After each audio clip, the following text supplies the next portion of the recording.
Hello. How goes? Oi. How goes? Oh, I did not get enough sleep yesterday. I got a headache, but we're pushing through regardless.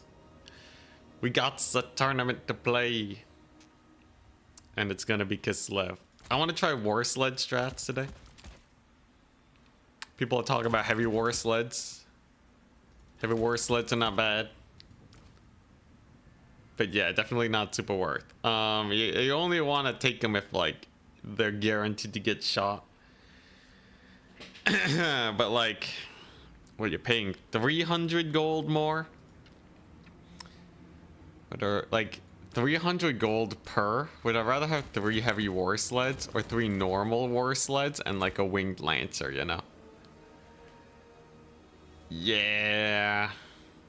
Yeah, these ones are also faster. So unfortunately for the sled enjoyers, that like the heavy ones, probably not gonna be the case. Anyways, we got a tournament today. We'll take a look at them. Maybe I can make them. Maybe I can make them cook. But mostly it'll be light war sleds. All right, last minute check-ins are coming on in.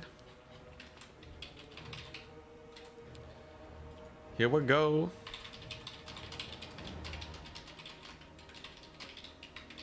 Lots of sign-ups.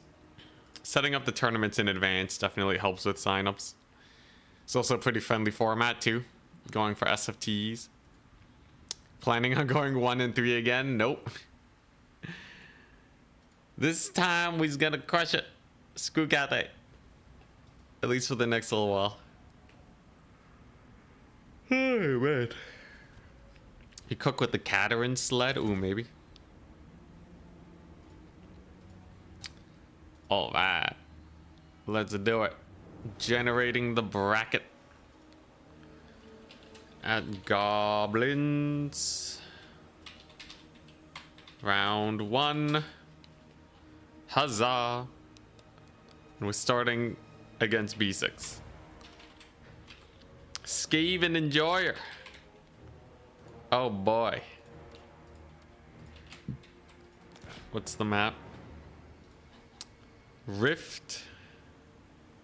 They do Rift and World's Edge. It should be Rift at World's Edge. Whoopsie daisies.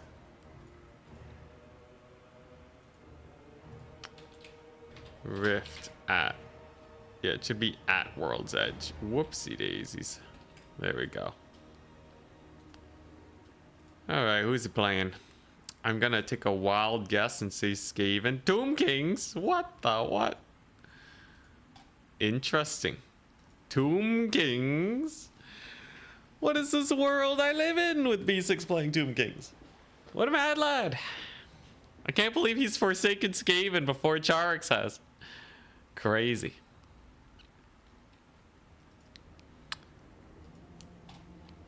More charge bonus.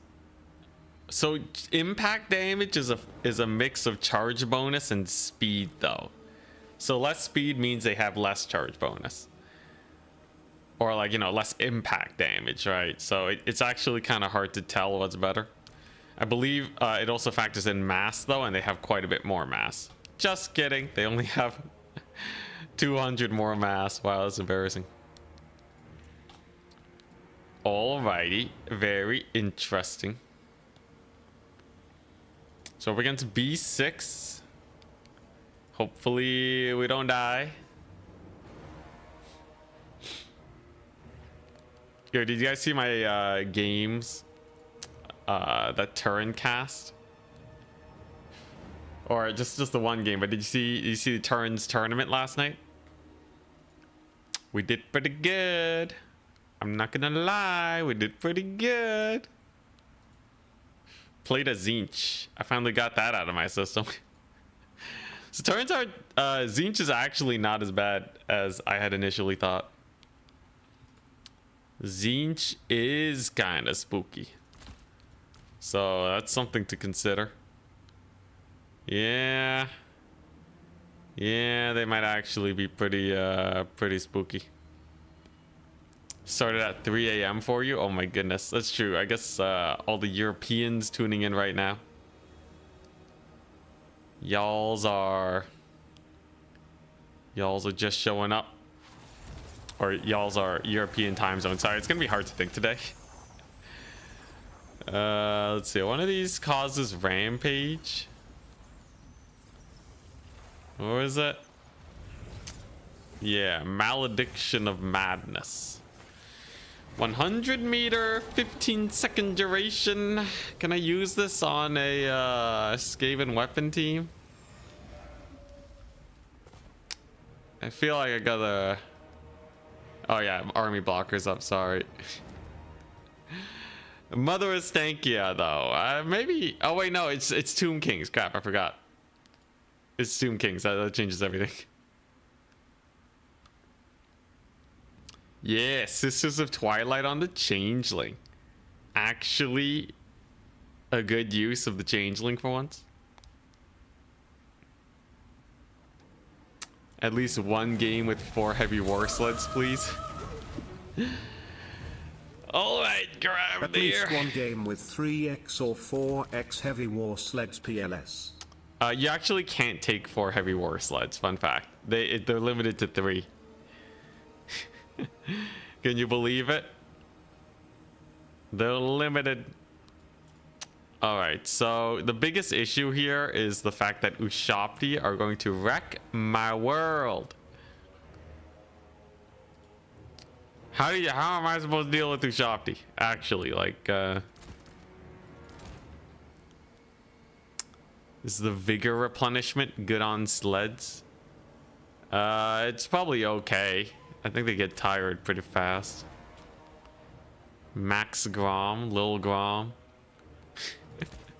Are we sled maxing? Is that what it is? Technically, Lil Grom doesn't count as a chariot. Fun fact. More Grom. Grom is okay. All right. Everybody wants Grom. You learned something annoying today. Why was that? Ice Guard. Definitely not Ice Guard. Let's see here. Lord wise, a lot of them have been liking Tap as a cheapo lord. Kind of makes sense.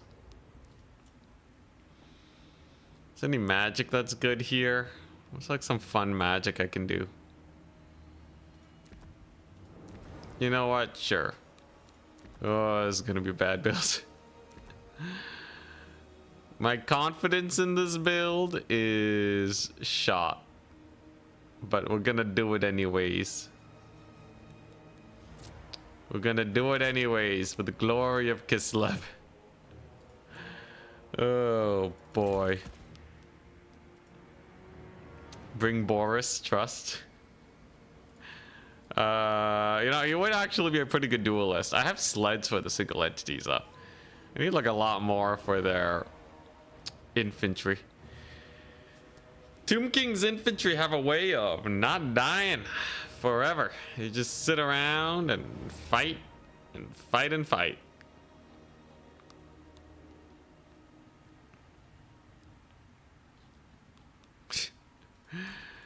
Too bad they don't have a cheap Melkoth's caster. How much is Ulrika? Yeah, Ulrika with only Melkoth's costs 1,500. Brutality. If you bring the rogue idol in domination, summoned reinforcements won't get the global leadership and weapon strength buff. Dang, that would actually matter if the rogue idol was good. It's a good thing no one uses it, so who cares? Let's hope they fix that though. That's a little unfortunate. Isn't she a hybrid attacker? No, it's super not worth. Casters, like, unless they're really good fighters, it's you usually want them cheap because most of the value comes from the magic, not the fighting. Oh man, what am I supposed to do versus Tomb Kings? He's just gonna be annoying, man. He's just gonna sit there.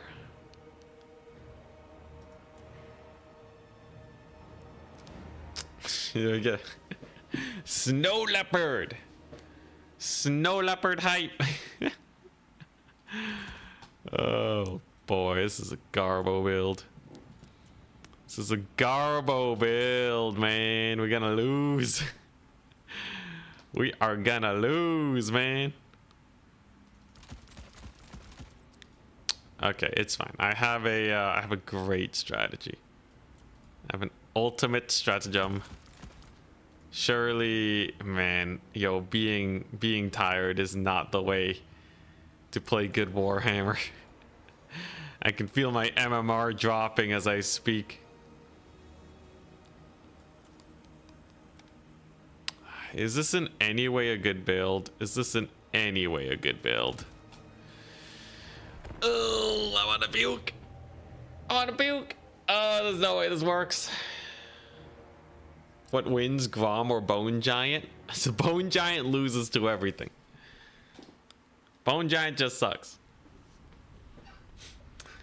It's true, this game doesn't have MMR.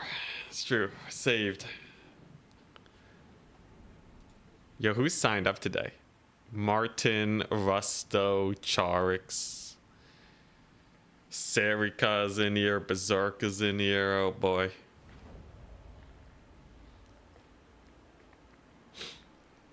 Ice Sheet could be good. Nah, I brought heavy war sleds.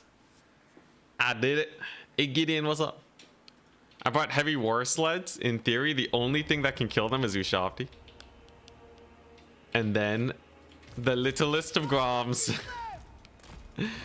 Okay, so this is what you call in the industry throwing for content. I might still be able to win though. Jesus.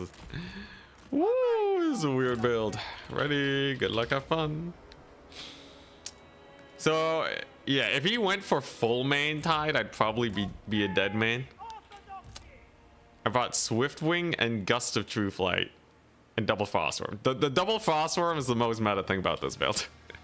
If there's one thing that's gonna win it for me, it's that. But yeah, I have so many bears. Look at the bears.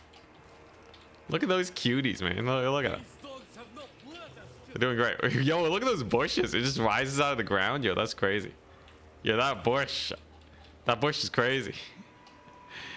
Okay, anyways. Yeah, I got double little Grom, and I have a crazy buff sled bonus on this map. Oh, hell yeah. Yeah, I got the Gust of True Flight. Make this thing snipe everything, and then little cav to deal with this cav. And like in theory, these guys just melt infantry, right? So we kill his Ushopti, then we run over his infantry, use them as legit chariots as CA intended. And it appears his build is Ushopti build with the card tap. Who would have guessed? Okay. We're just gonna buy ourselves a little bit of space.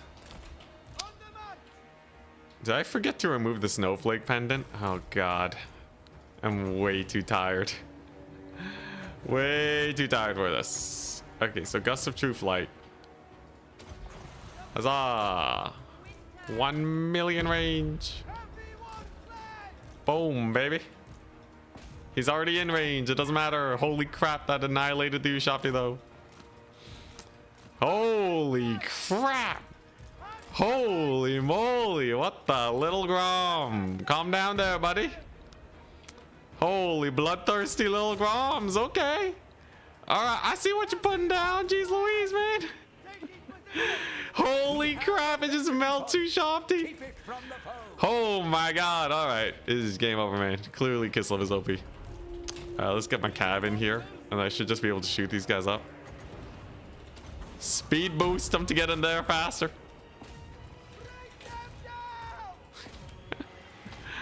Yeah, Gust of True Flight, son. And then I don't know, a snowflake pendant. That's not gonna do anything. Anyways, my little Groms, in theory, they don't take any damage from these guys. They shouldn't have to worry much about this in the slightest. And then once his Ushopti are dead, we're pretty comfy. Looks like he's trying to fire in at the little wee groms. That's fine. So we pull back our chariots, right? Look at this. Come on. Then we do that to buff their range so that they can shoot at the Ushapti while pulling away. The Mega Pro strat, right? Keep them crumbling. All right, now here's the problem, right? He's just walking forwards. He's just walking forwards. But my little groms, they don't really take a lot of damage here from his boys. So that's definitely a good start. Whoops, keep shooting those Ushapti. And I do have a frost worm now. That's pretty cool. Little frost worm is gonna be cooking. So these carrion are small targets, so I should just be able to run them over with the little groms. Honestly, I don't even know what he's trying to do with them. Lots of tomb guard. Okay, I guess we're just running them over. Carrion should not be that scary versus my little groms. Tomb guard don't stand a chance, by the way. By the by. Holy crap, do they do impact damage? What the what? Dude, they do some crazy impact damage. Yo, can I buff that? Can I give them more impact damage? Dude, they're massacring these infantry units. Alright, that's not too bad.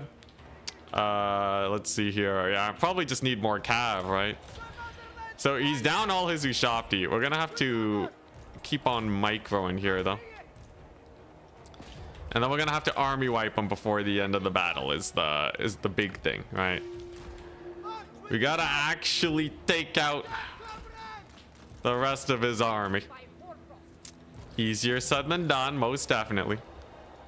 Look at my big old sleddies, though. So we only lost one little grom.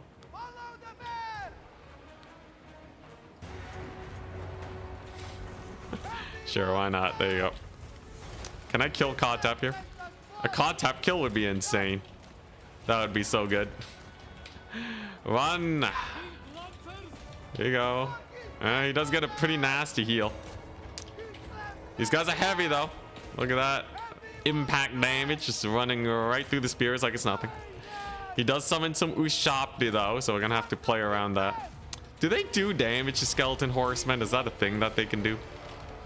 That's... I wonder.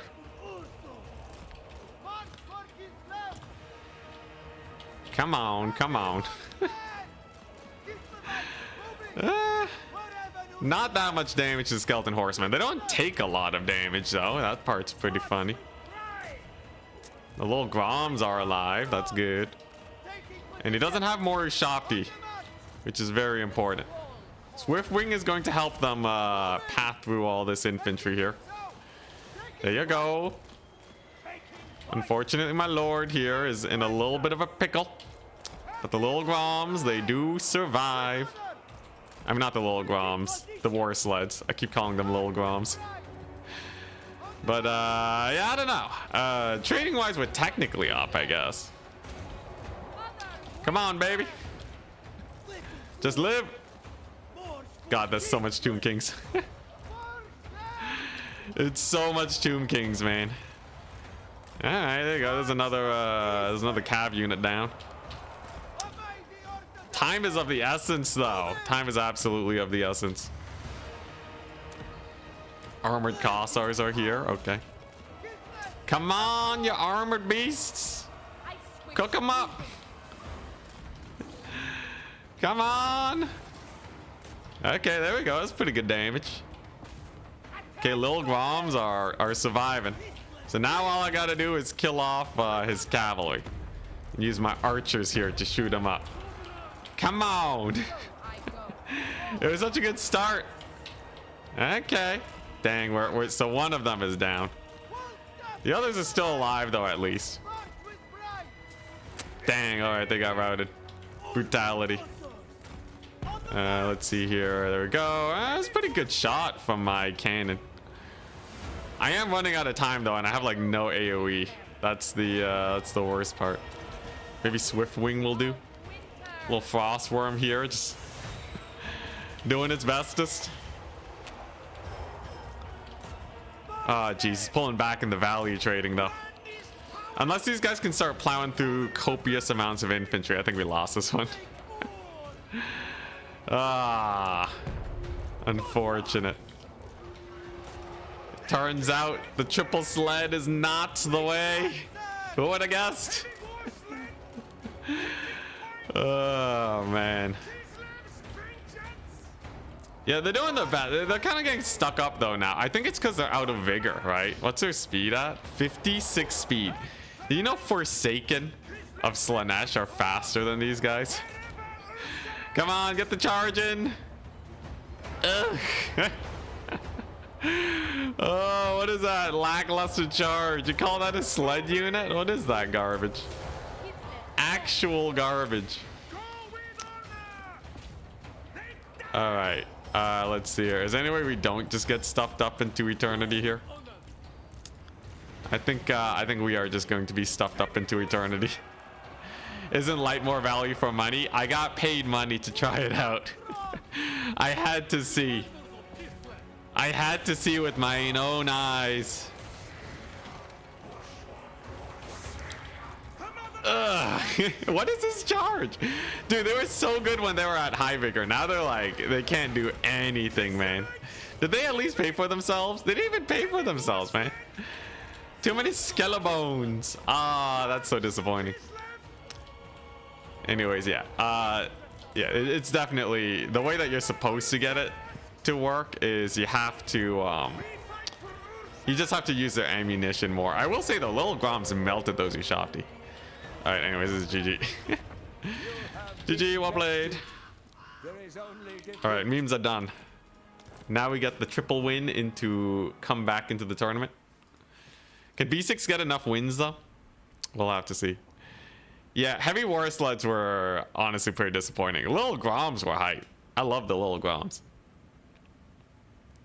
Whispers in the woods.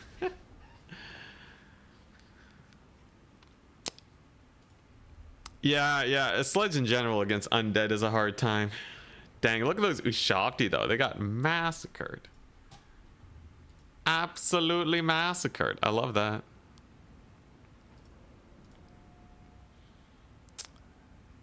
Let's see here. Yeah, so it was just an infantry blob and then a bunch of cavalry. Honestly, it's a pretty tough matchup for Kislev regardless. I wonder how you play this matchup normally. I think you still definitely run the little Groms, but then what? Usually you counter Tomb King's mass infantry with like a little magic.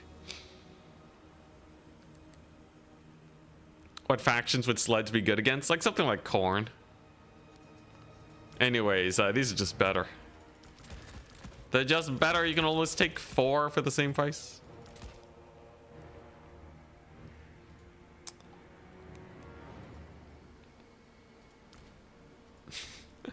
You know, I was very tempted to run the Frozen Heart of Winter. Patriarch. More single entities, less killing power. Are you insane? Although the vigor boost is actually not bad for sleds. You know what? Maybe just for the vigor boost. The biggest issue though is killing his cav. The horsemen. I was hoping the impact damage on the sleds would actually kill his horsemen, but nah. Sadly not. You know what would have been jokes though? Frostworm build. Frostworm spam.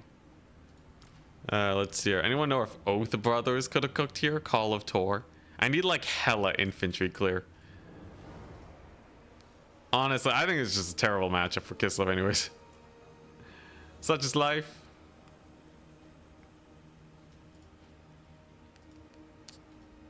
Alright.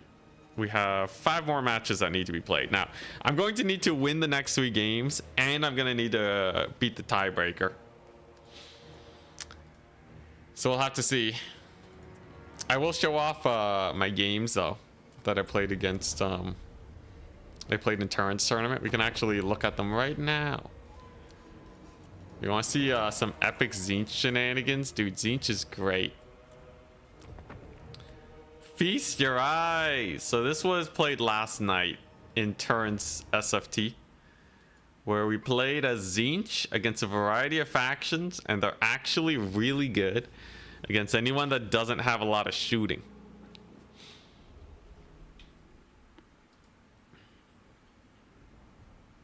Take a look at this. Zargard. Actually, Zargard would not be the worst there.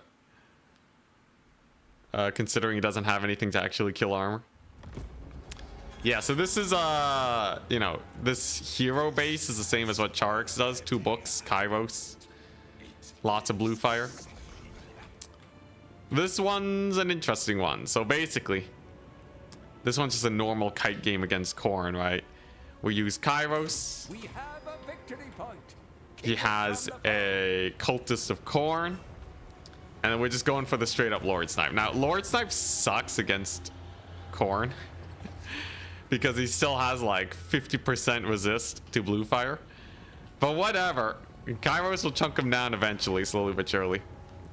And these guys are insane. Just as single entities, it can roll around. They're anti-infantry, they're great. Any single player challenges coming soon? I'm hoping the DLC comes out soon. And then maybe we'll do some challenges over there. But yeah, this is a pretty standard kite game, right? We got a Marauder Horseman, got a huge pick on the Furies. Take it back. The Cultist is definitely the craziest part. Does this guy have a... Yeah, he doesn't have the missile resist, so I should have been like blue firing him. Just because he's expensive. Blue fire, by the way, against these chariots. Also pretty bad. Honestly, magic against Khorne is pretty sus. Magic is pretty rough against Khorne. This DLC ain't ever coming out. Dude, it's taken ages, man.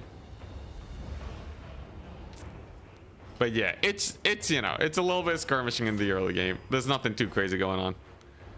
The big plays come with the net. So Kairos does have a net ability that he can just chuck out. Gaze of Fate. There you go. Gaze of Fate. And it's super good for just killing these expensive skirmishers. It's basically a free kill and you get 3 of it. And then we catch another skirmisher. Very nice. Tides of Delay. Hey, if they actually implement everything that I suggested, it's worth, okay? Oh, yeah, and we also have Doom Knights, Knights of Immolation. Honestly, it's a pretty fun build. It's just like a hard value trading build. Take fights where you want to. Yeah, the War Shrine's kind of insane. Yo, Charix, what's up? Yo, I think you've convinced me. Tzeentch is actually pretty spooky. Yeah, look at that. Although, obviously, against a War Shrine, it's not that crazy. I think most factions can beat a War Shrine. Another great thing about these horsemen is that they have magic damage. So they do kill things like Furies very quickly. How about Skaven? Nah, I don't think Skaven's good. Not with Skaven just yet. I did see you win, obviously. I did see you win with them. Oh yeah, this guy also went for the Soul Grinder. Insane. Yeah, I saw you win with the Skaven. But, and it was against Ogres. And it was against Berserk. But I still think it's just because you're just playing them well. I think it's you. I don't think it's Skaven. But I don't know. In my head, if you played like a top tier faction, you would like dumpster people, alright? I think it would be like absolute dumpstering. Whereas Skaven, it's like kind of a tussle, you know? It's like you got your hands tied behind your back. You can still win despite it though. Let's see, there you go. Like, I've seen you play with high elves, right? Like a high elf plays don't feel that close. Anyways, yeah, at this point, the battle, we basically just up traded with our Marauder Horsemen. Khorne is an extremely kiteable faction, so without a lot of value left, he just kind of gets massacred. And this was our first game in Turin's tournament. I feel like with so many spears, Skaven can do not bad into ogres. But brood horrors seem to do quite well into them, just based off of that game. Unending. Although, if they went for like a Thunder Tusk build or like Stonehorn build, honestly, the double brood horror is just good against that, right? Anyways, many more Tzeentch games to come. Yeah, lack of armor. So Skaven will have a harder time versus armored cavalry, which ogres don't really have. Turn, have a weekly tourney. You kind of host whenever you want to.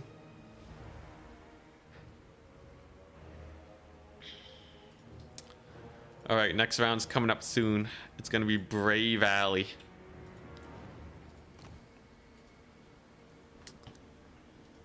So the goal is basically just use these guys like glorified war wagons.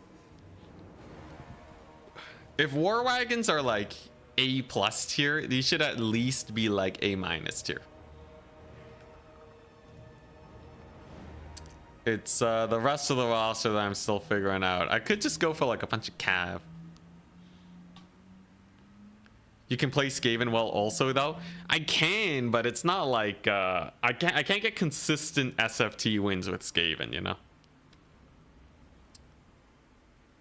I would say Skaven, I am just as likely to win as Kislev doing a thematic weird build as I am to win with Skaven while tryharding. So I don't know. I would say Skaven are okay. If we're talking like absolute garbage, I think Skaven are not like an impossible faction to win with. You've proven that, right? But I still think you're playing from behind. I think you have to play way better than your opponent to get it to work. Hey, you know, if you win turns grand finals with Skaven. Yo, you have your set of factions. I assume it's going to be High Elves if they don't get banned.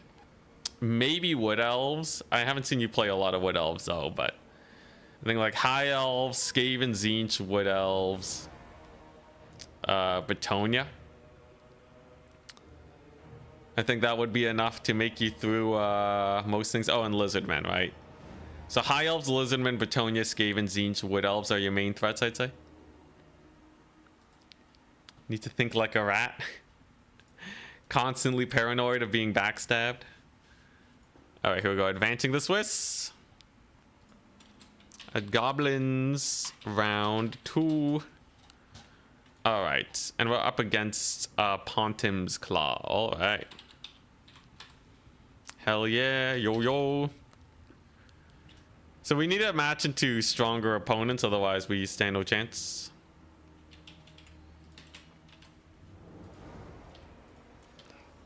God. Oh, jeez. What's going on?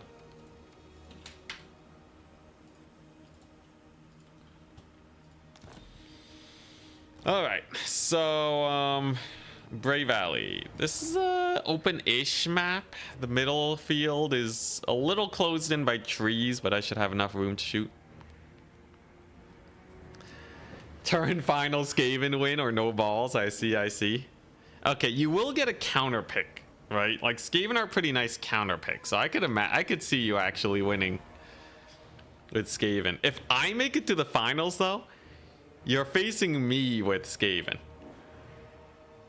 so that would be pretty crazy. I feel like you have a pretty good track record against me, so I will be fighting for, you know, I'm putting my money where my mouth is, right? If you if you pick Skaven and I don't ban them, or I kind of have to not ban them, right? Okay, so Pontim's Claw is playing Dark Elves. All right. Dark Elves have Scourge Runner Chariots. All right. How are we playing this?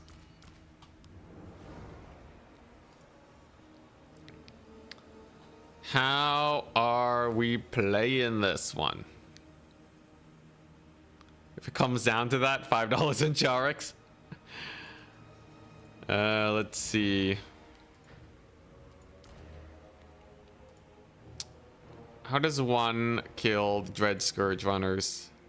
This map's not that flat, so it's actually kind of worse for the poor artillery pieces.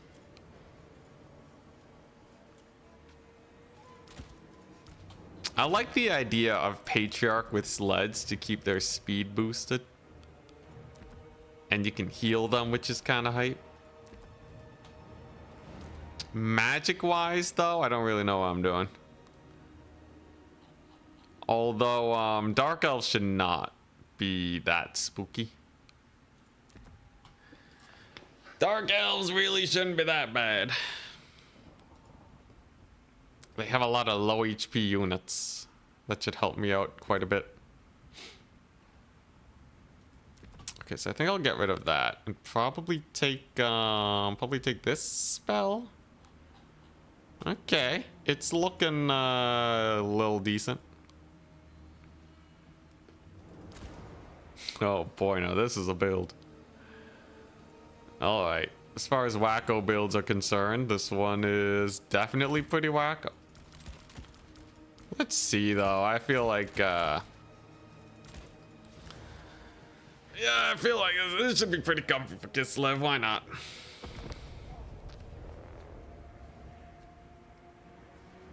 Mother of Stankier Rampage, ooh, it's fun. Fun indeed. Oh boy. Yo, after today, only one more day to train for the grand finals.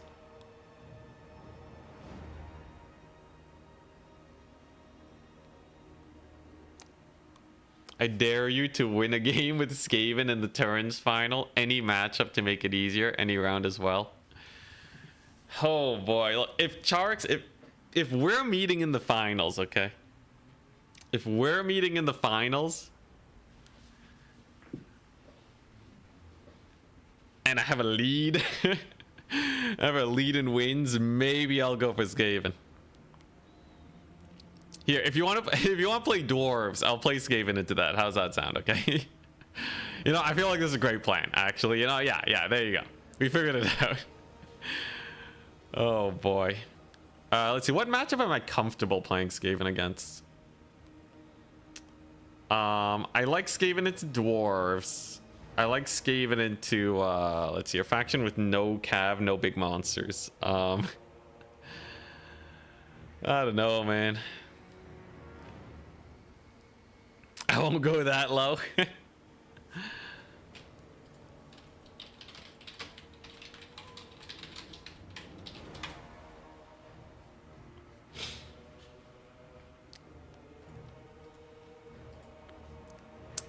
Anyways, yeah, nah, I want to try hard for this tournament. When it comes to the big tournaments, I always try hard. Maximally try hard. I meme enough outside of tournaments.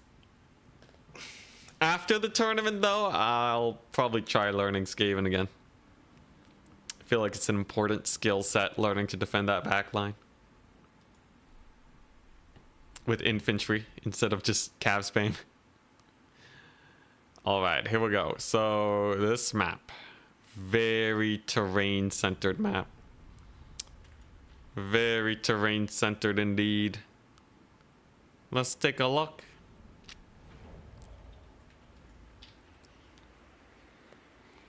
Overall, I'm gonna put my money on Lil Grom killing off his chariots. I think Scourge Runner chariots are pain in the butt for these sleds, but other than that, I should be fine. Pontims also really likes to go for infantry, if I remember correctly. And running uphill is going to be pretty bad. This should be pretty nice. This is good old sled spam shenanigan. Sons of Kislev! Is Nurgle a strong faction? Nurgle's actually like decent. Nurgle's like a good mid tier. Couple really bad matchups. A lot of very even matchups. Double Executioner? Yo, that's crazy. Okay, so as you can see here, we has a Reaper Bolt Thrower.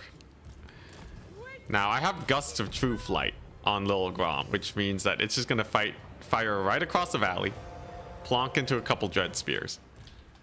All right, not the bestest of starts, but we're getting somewhere. He has the Bolt Fiends, which are an extra range Dark Shard unit. 20 extra range, a little spooky. Lil Grom is having a little bit of a hard time actually landing them hits. Unfortunate. And he does have Malice Darkblade, which is insane. Okay. Jeez, Lil Grom, can you miss a little bit less, please? All right, little sleddy. So I have both capture points. It's plus. Lil Grom is firing away. Doesn't clip a tree. Nice. Smacks right into those Cold One Knights. Very painful indeed. And I'm just going to get the win the game unit. Screw it. We're frost swerving today. I got to get my win somewhere, right? And if we're going for risky strats, I need a little bit of meta. Oh, he brought his Reaper Bolt Thrower over there. Okay, well, I'm just about to line of sight it with some trees, so not a big issue, realistically. Little Grom's gonna be doing great. And then it's just summoning in a whack-a-load of cavalry. Ooh, one Bolt Thrower down, baby. Let's go. A good start for sure. You already got more tickets than last game, so that's a plus. Oh man, yeah, that was a rough match. Tomb Kings versus Kislev. Tomb Kings in general, very strong faction. He's trying to get his Bolt Thrower crew in range. The downhill, though, kind of an awkward position for them. And I don't really fear Malice here with my single entities, so if he pretends to charge me, I don't think I have to back up. There you go, 2 Bolt Throwers left. So they're barely gonna damage Grom, I think. And so begins the sleddening. You have the foe's victory point. I don't think he has the mobility to really punish these guys too much. Bolt Thrower still alive though, still alive. Malice taking massive damage. Summons a Hydra? No, it's a Charybdis. It's like the worst thing to summon in right now. Okay. Straight up summons a Charybdis. Malice, you don't want to do this. Malice, you don't want to do this. You don't want to do this, Malice. If you transform now, you may live. Holy crap, Malice terror routed. What a guy. What a guy. Oh my goodness. Well, yeah, I think he's screwed. I think he's absolutely screwed. Holy crap. Yeah, see, this is what I mean when I said that we don't really fear Malice charging in. Yeah, I don't know. It was not the scariest charge I've ever seen in my life.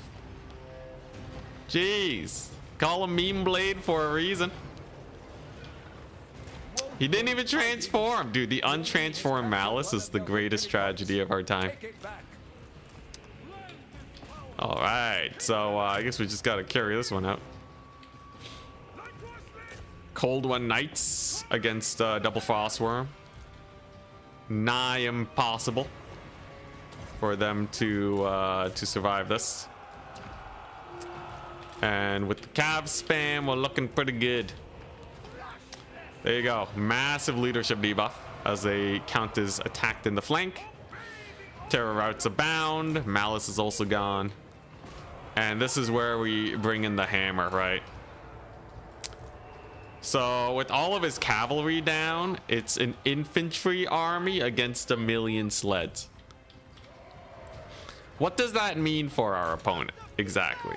It means that he's about to get hammered. Plowing right on through over there. Plowing right on through over there. And those are some very expensive dead dark shards now. Yeah, that's almost complete annihilation. Right before they're able to shoot. in the end, yeah, it turns out they're good against single entities. Lil Grom also very good for killing the sled killers.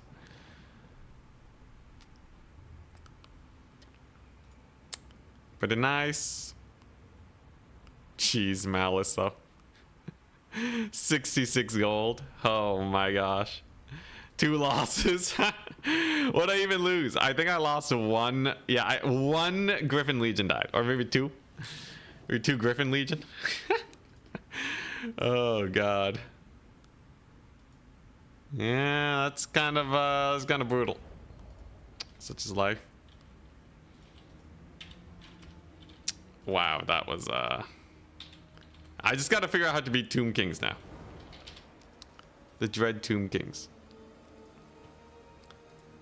Alright, let's check out another Tzeentch replay while we're here. So this one was against Korn. Check out this one against Norska. Had to play against you. I very often like to bring skirmish builds. If you just try to hard counter skirmish builds, you're already in a good spot.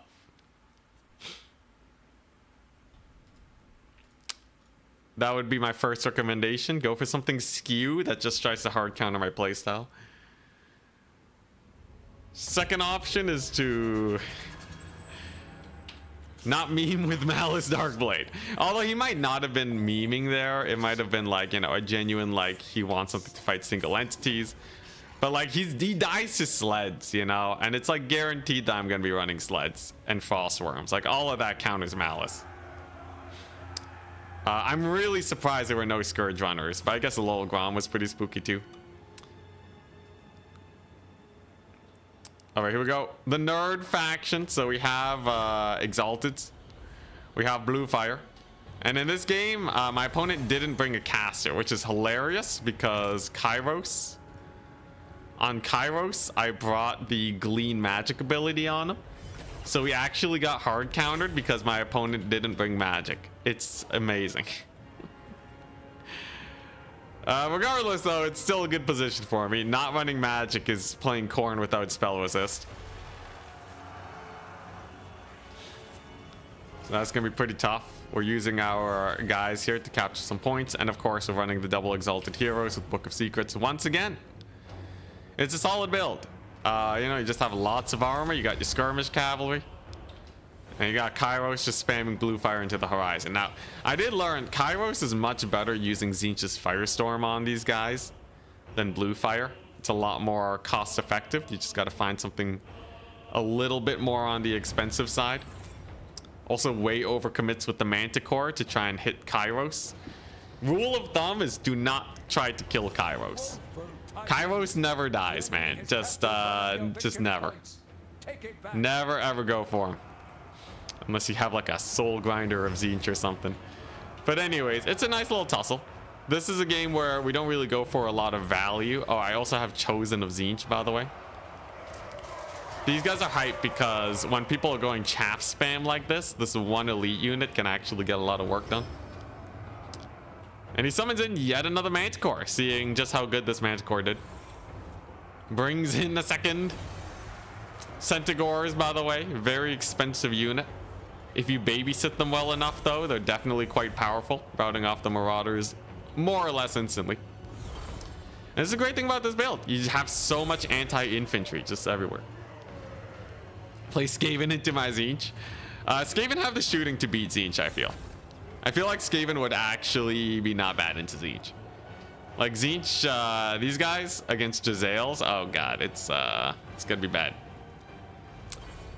Gonna be very bad. Anyways, you can see a little bit of a charge on those Marauders. But yeah, we're just here to try and get value.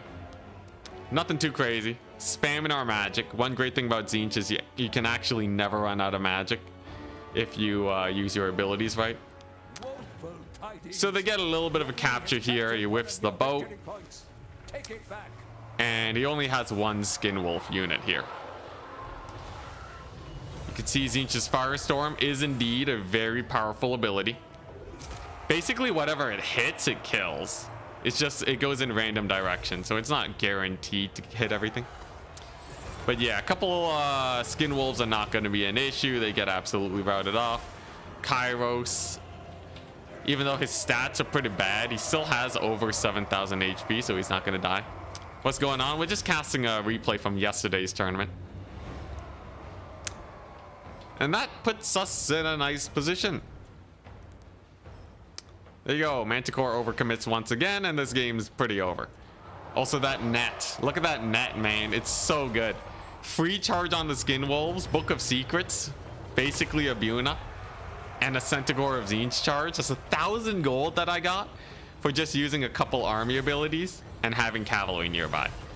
It's crazy how much value you can get off of those abilities. Tzeentch loves them abilities, man. You can see our army trading value is definitely paying for itself.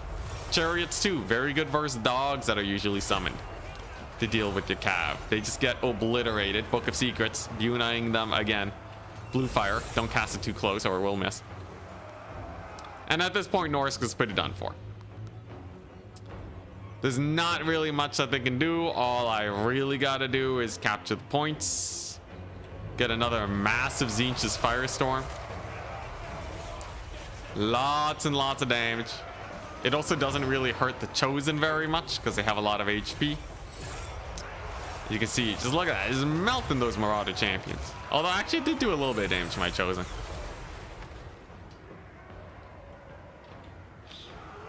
Oh, you want me to play Skaven into Charix's Tzeentch in the finals? Actually, not a terrible matchup. Yeah, you know, maybe I will if he if he goes for Tzeentch and like another faction that's weakened to him. Anyways, yeah, at this point, army value is trading exceptionally well. We can chase off everything. And then look at that damage. See these chariot guys? They're crazy, man. I don't know what it is about them, but despite having basically no melee stats, their charge bonus elevates their weapon, their melee attack high enough to actually kill guys like Wolfric. Because remember, there's still 300 armor piercing damage. So if you get a surround, they will absolutely beat the brakes off of Lords. It's great. Wolfric gets snippety sniped. There's nothing left on the Norse roster. And once again, we see these Exalted Champions doing rather well for themselves. A little bit of blue fire on Wolfric. Another blue fire, he's dead. And that's going to be GG. A solid match. And we still have 3 people that are finishing their games. Only Kairos can snipe Kairos. Kind of true. But yeah, they got mega value. Very one-sided game indeed. Yeah, they actually don't need Colossal Strike. If you just use a charge bonus, it's kind of good enough.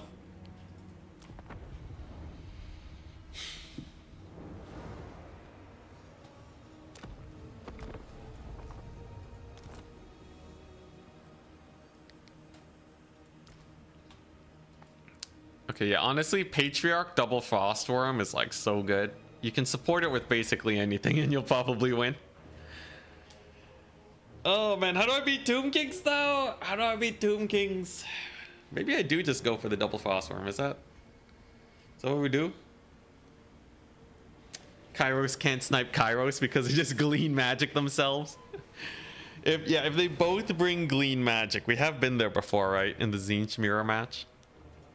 Double Glean Magic. It has the same range as Blue Fire. And you want to cast Glean Magic, otherwise you will get Glean Magicked. And it's just pure suffering. Any way to submit disaster battles without Discord? You can send it to my email.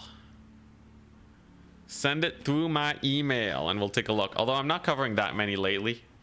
I'm still behind on making tournament videos and such. Okay, so that's second round victory. I just gotta win the next 2 and we will have a chance. My opponent points are not terrible. Pontim's Claw. Okay. Yeah, okay, so I have 2 opponent points. If you look at the person that I lost to, B6, he beat Nerds. So B6 has defeated 2 people. So my opponent points is at 2. Where do I find email? Let's see here.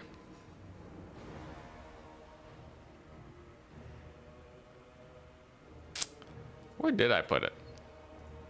Was it pinned in the replays for Anticity thing? Oh yeah, it's pinned. If you go to replays for Anticity in my Discord, in the pinned messages, you can find it. Email seems too formal. It's the easiest way. Otherwise, I have to like set up a Dropbox or something.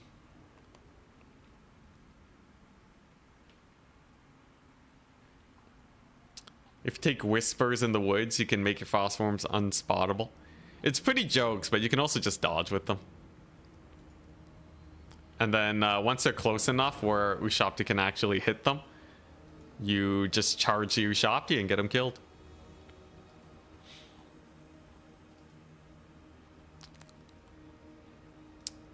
Still a lot of infantry I gotta kill though, but maybe it works. What if I do go for like double frostworm, lots of sleds, use the sleds to cycle charge? The thing is, I still have to kill his cavalry though. How do you kill Tomb King's cavalry as Kislev? Like, you're not gonna Kossar them. I could just spam Zargard after everything big is dead. Leave the war sleds in reserve. I don't know. B6 has a high chance of taking me out if I make it to the semifinals. Sirika and Melkor still fighting it out.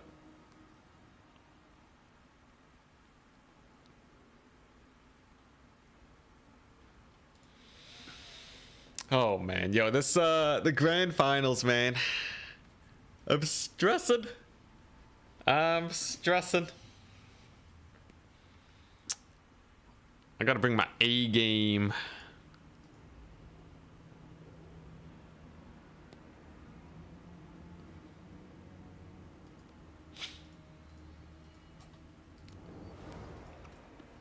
And I gotta get my Kislev into tip-top shape. That way people have to choose between banning like Kislev or Empire.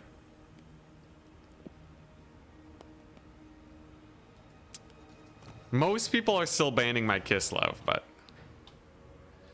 yeah, we'll have to see.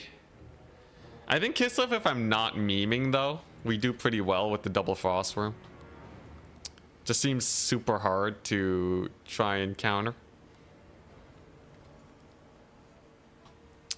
You almost have to bring like a full counter build to beat it. Any tips for Chaos Dwarves in multiplayer? Chaos Dwarves, I would suggest that you run a caster. Vanilla caster lord with the healing ability. Makes him nigh indestructible. And then spam could die. Spam Kadai. Fewer bull centaurs. I really don't like bull centaurs. I think Kadai do a much better job. You got this tournament win easy. I don't know.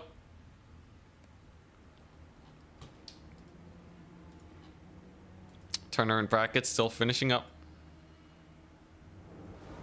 Who will I face next?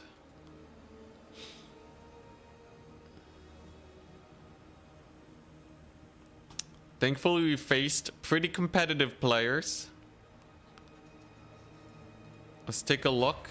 As it stands right now, my position in the bracket, I am in 5th place. So we're actually not doing that bad. I just have to beat out Stegodon with Snipe, Charix, B6, and Berserk. That's not impossible. Oh yeah, I never take Kadai Destroyers. My goodness, Kadai Destroyers are so bad. They could buff their stats up by 1,000,000 and their attack animations would just screw them. What is this? It's my build. Have you ever played Paradox strategy games. I have not. I was a big old Blizzard fan back in the golden era. Golden age of Blizzard.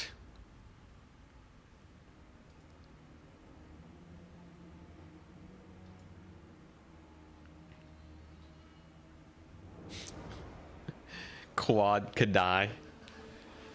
I would say a Thunder Barge is more viable than Kadai right now.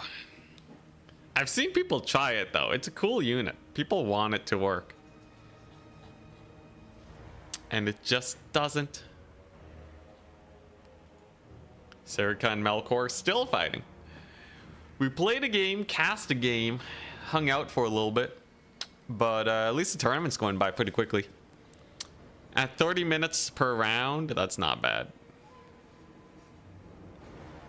We are now in the petrified wood era of Blizzard. Yeah, but like the archaeologists are unearthing it. And displaying, you know, displaying the petrified golden age. So we might be able to enjoy it yet. You know, we're seeing some updates for StarCraft, some updates for Warcraft 3. It's nice. It's nice. It's like a museum. And Grubby's the upper management of that museum. Along with everyone that's still casting StarCraft games. I still watch Loco. He's great. You do streaming / YouTube vids as a full-time job, or do you work somewhere IRL? No, this is my full-time job. It's not full-time like income though. The only reason I can do this is because I have mad savings from when I lived at home and did comp sci. And of course, my parents helped me out with school, so I didn't have debt. So I gathered up all that privilege, all of that banking, all of that frugality, dumped it into this career. Would not, Turin was talking about YouTube earlier. I would not recommend YouTube, and like, you know, I would not recommend quitting your job to do YouTube. I've been at it for 5 years and I'm still making a decent but pretty meager income. Yeah, my job was comp sci. It was great. Cushy position, great pay. I was saving so much, man. Investing all of it. Set me up for life. Nice. Next round. Here we go.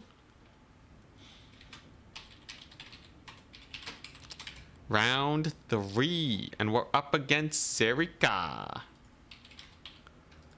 Oh boy. Yo, yo. I'm Kislev. Serica lost his round? Dang. Alright. So if I beat Serica, it should be a pretty decent situation for us. Still don't know if I'll get enough opponent points to win this tournament or to get to semifinals, but we'll see. Losing round 1 is rough. Privileged Asian man. Hell yeah. 100%. I know I got that privilege. Never forget.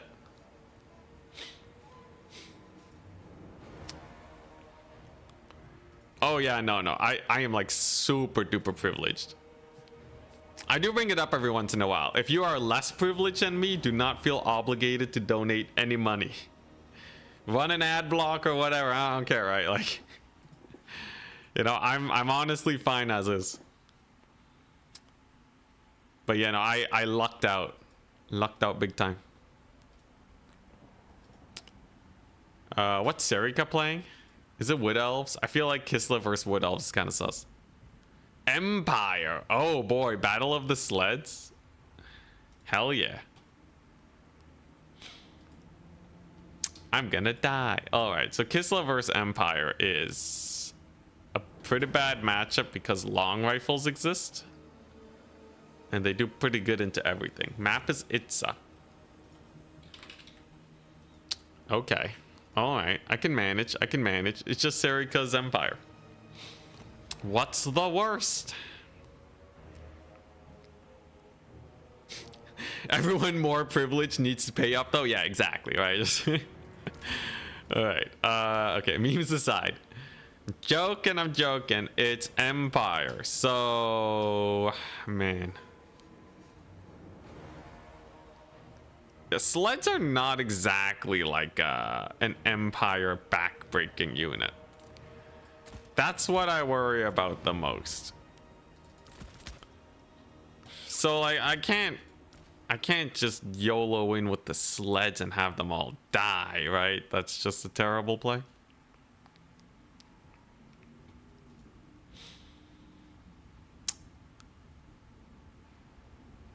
Oh boy, how do we do this? Let's see here. You know what? Okay, I'll just go for this ability. We take one of these. One of those. I have 100 gold left over. That's just enough to take, I don't know. I don't even know, man. Empire is not good. It's very not good. It's on Itza. I think the variety of options that can be brought against us is pretty rough.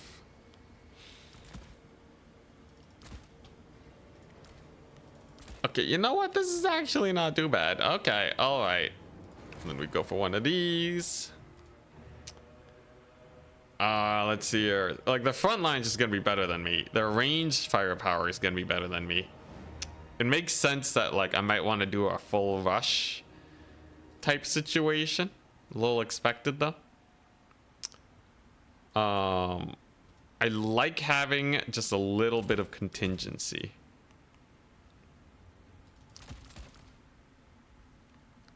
So I'm going to run these guys and see if they can actually cook. Fingies crossed.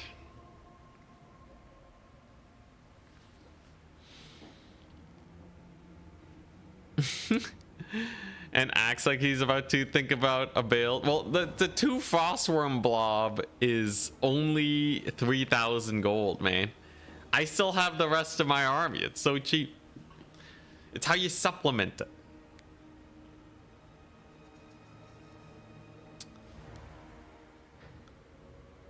Yeah, Knights of the Black Rose did some stomping last time. Anyways, I think you're crazy to play Kislev and not go for double Frostworm. There's so little that counters them with their missile resist, their anti-large, their animations to cleave through cavalry. You know, if you don't take them, you're like, what are you doing? Having fun? Nah, winning is fun.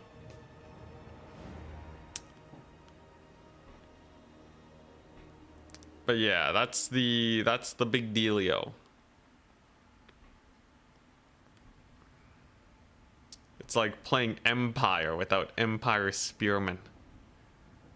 Or Skaven without Clan Rats. Although those are cheaper units. What's a faction that always has to run like a big single entity? What's a faction that just sticks with them 24/7? What you have? It's like playing Slanesh without a Greater Demon. It's like playing Vampire Counts without Crypt Horrors? I don't know. Luminarch?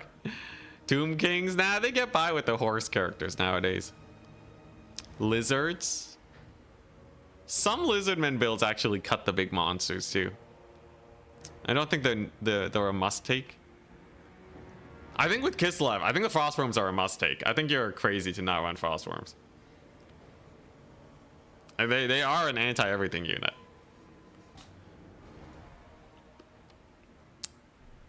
Chowie.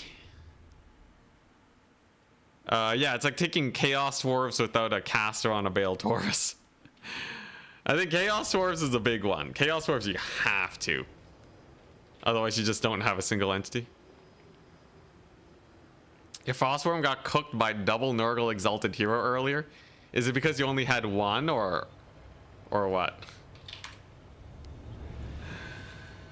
If you have two, your problem is you're missing 50% of your Frostworms, clearly. All right, here's the crazy build. So Ready. I have the double frostworm. We're gonna go for a high ground flank, and we brought the ambushers to pepper away at him. I suspect he might have something to deal with this rush, so having a little bit of supplemented range is not terrible. Yeah, only one. Yeah, there's a problem. Gotta take the 2. Here we go. 7 units versus 11. 7-11. We'll see how this goes. So if he goes for single entity fighting power like a Frains, he'll get shot to pieces. If he goes for artillery, I'm hoping the ambushers can shoot him out.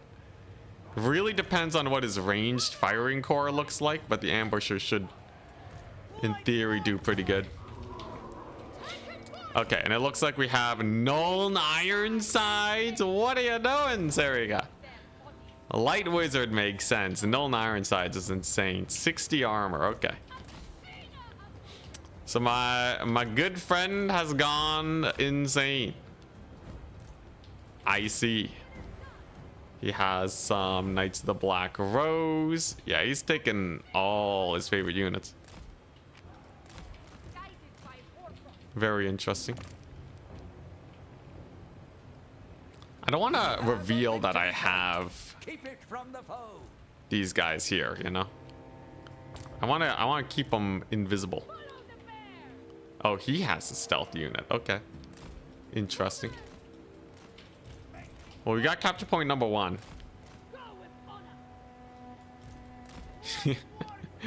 He's waiting for me to get in there. Okay, and yeah, so he does have a long rifle unit. Okay. Rather ludicrous amount of ranged. Honestly? Yeah, let's just keep bringing in these guys, right? Okay, so there go the Null Ironsides. Oh god, yo, they're brutalizing my guys. Yo, my ambushers got deleted by them. Yo, actually OP unit. Here we go. Yo, that's crazy. They melted them. Look at that. And then he nets them down. Wait, his net's on cooldown? Oh, easy. All right. It's time to make the big play. Unfortunately, I have war sleds. Usually I would cav max this type of play style, but I don't really have that option today. All right, so I gotta blast them. I'm just gonna pile driver in. Crap, the Marcus net. I forgot about the Marcus net. No, I forgot about the Marcus net. Yeah, that's a pretty big misplay.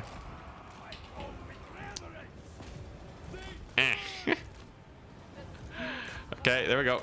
Lord's passive procced. Yo, I am goofing up this build so much. Dude, the sleds are terrible. I really do need a lot more cavalry. I feel like a cav max, like I usually would have gone here, would have just stomped the Ironsides, but now it's actually pretty sus. Okay, Lord's going to barely live here. Sleds are going to be on the retreat, and we're going to send in our cav. All right, there you go. Pretty decent picks over there.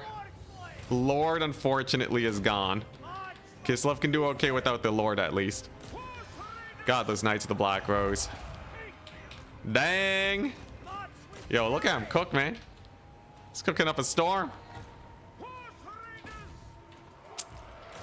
Yeah, this ain't gonna work. You can't beat this without a cav max. I think the chariots just don't really supplement this build. Yeah, not the biggest fan of chariots. Jeez, what's my frostworm doing? Is it netted? Wait, what is it actually doing? It's just AFK for a little bit? Okay, sure. Dang. All right, what we got? He's 4K value in the lead. Oh, man. I don't know. I just summoned an ambush or something. Dude, I can't fight this build. I can't fight this build at all. It's honestly a pretty good one against Kislev, too. I think the cav max style would have done well against it. Just because of the sheer number of ranged. Oh, he did go for the double light wizard. Oh, that's hilarious. Yeah, one frostworm left. It's over. It's over. Yeah, so double light wizard, and then the long rifles, and then a lot of cavalry. Honestly, this is just a tough build. If I wanted to win against this, I would need, honestly, I don't know. Yeah, all the nets. So he's just trying to pin you down so he can get as many shots off as possible. Yeah, all right, it's over. GG, well played. There is only defeat. I wonder how a Cav Maxon would have done against that.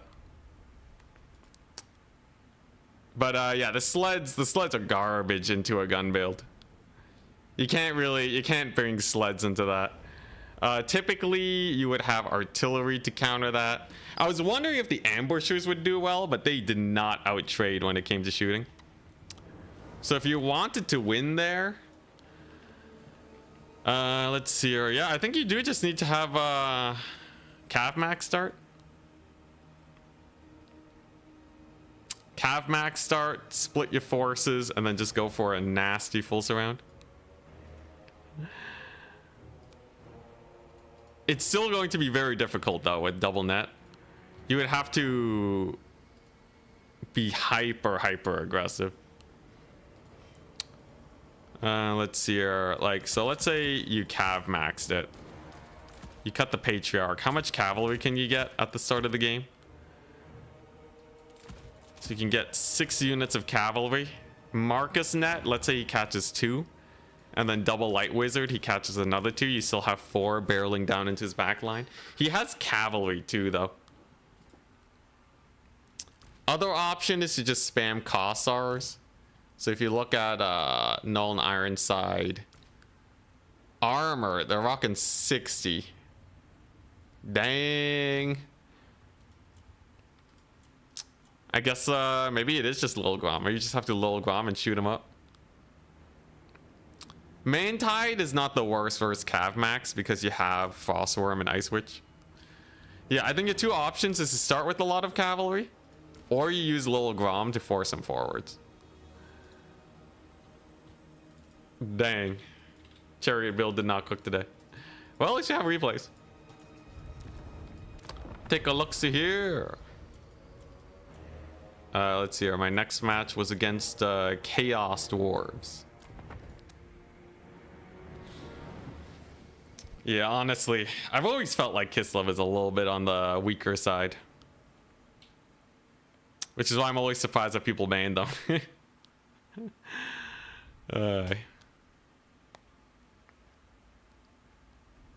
Alright, let's take a look.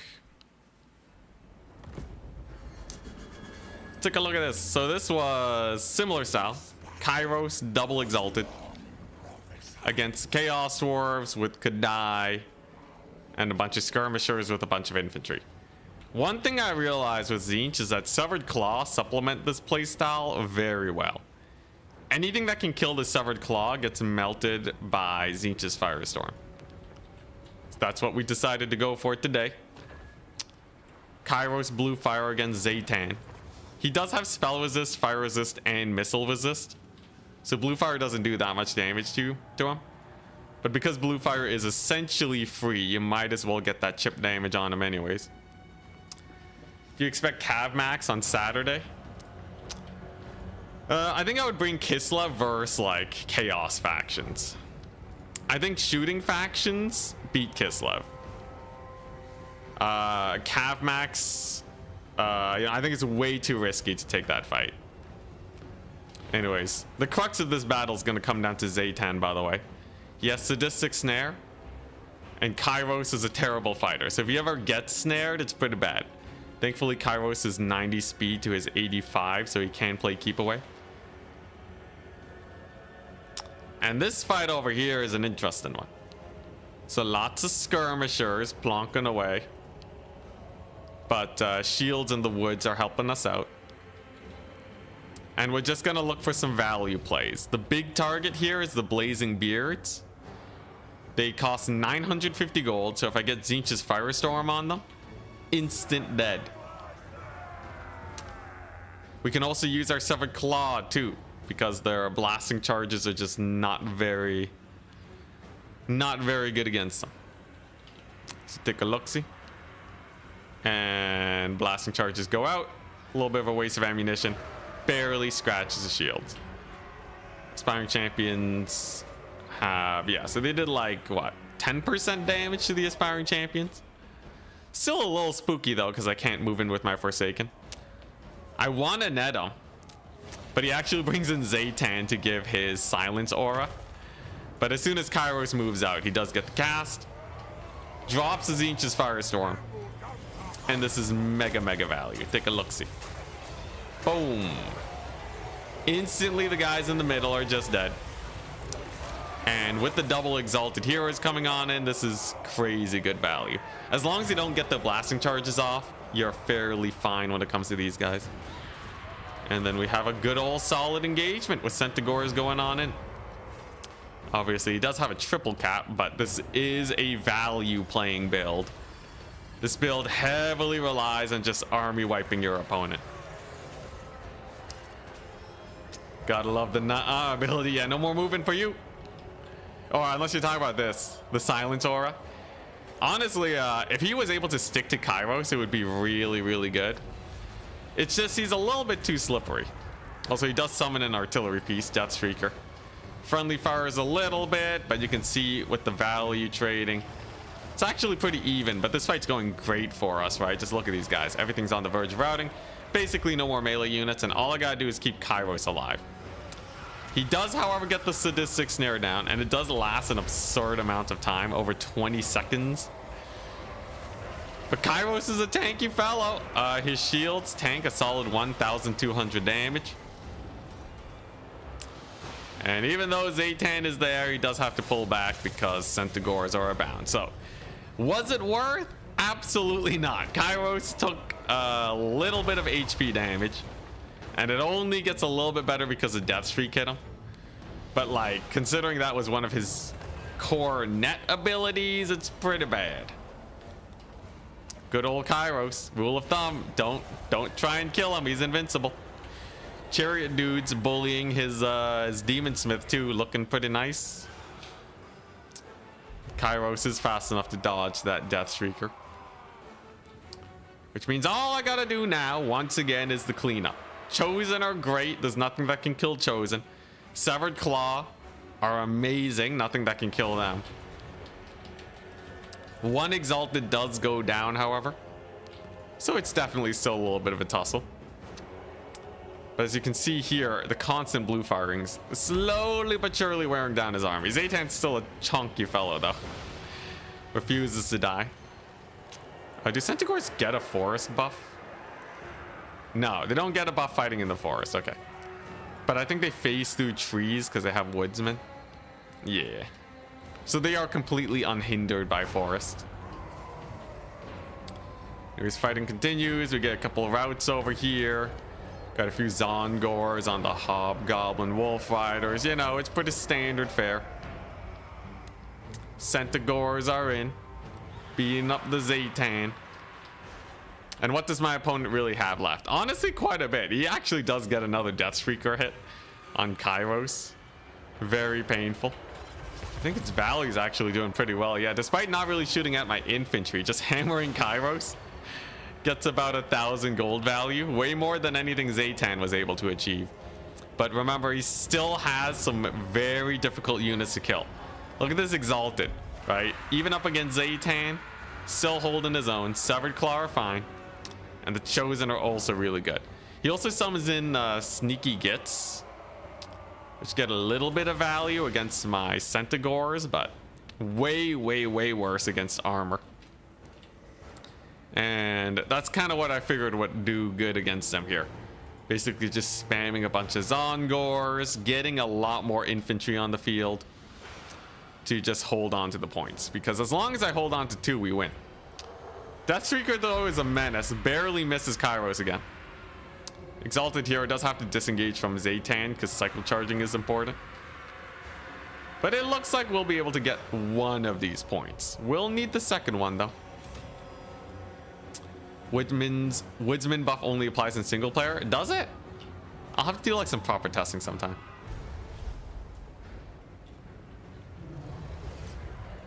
There you go. There's Kairos. He's running for his life. gets the net on the Tzeentch. And that's because I knew that if he got in range of Kairos, he would just net him down. He'd be perma-silenced. And with him so low and the Death Streaker getting so much work in, it'd be a little sus. Look at that. Death Streaker is actually insane for hunting these greater demons. The plus side, however, is that while Tzeentch is chasing around Kairos for like the entire battle, he also has a Death Streaker firing at him. Kairos is still getting value, and he's extracting more gold worth of army. So that means these guys are getting way more value. Like, look at this guy. 136 kills, already paid for himself. Severed Claw, 1,100 gold worth of value. Chosen are completely fine because single entities are not cycle charging them. But I do make a little bit of a misplay. Kairos does get netted, gets slammed by the Death Streaker. We land to try and disrupt his attacks while the net wears off, but it still has 20 seconds.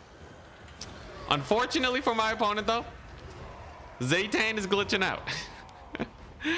Oh, so that's how Kairos lived. Oh my god. Yeah, the landing tech to glitch out Tzeentch. Isn't that just disgusting? OCAU. OU. Oh, the brutality. Net wears off. Kairos gets to disengage. Cannon hits him. But he does manage to live. And that's going to be a really good time for us because my infantry have clobbered his infantry while that was happening.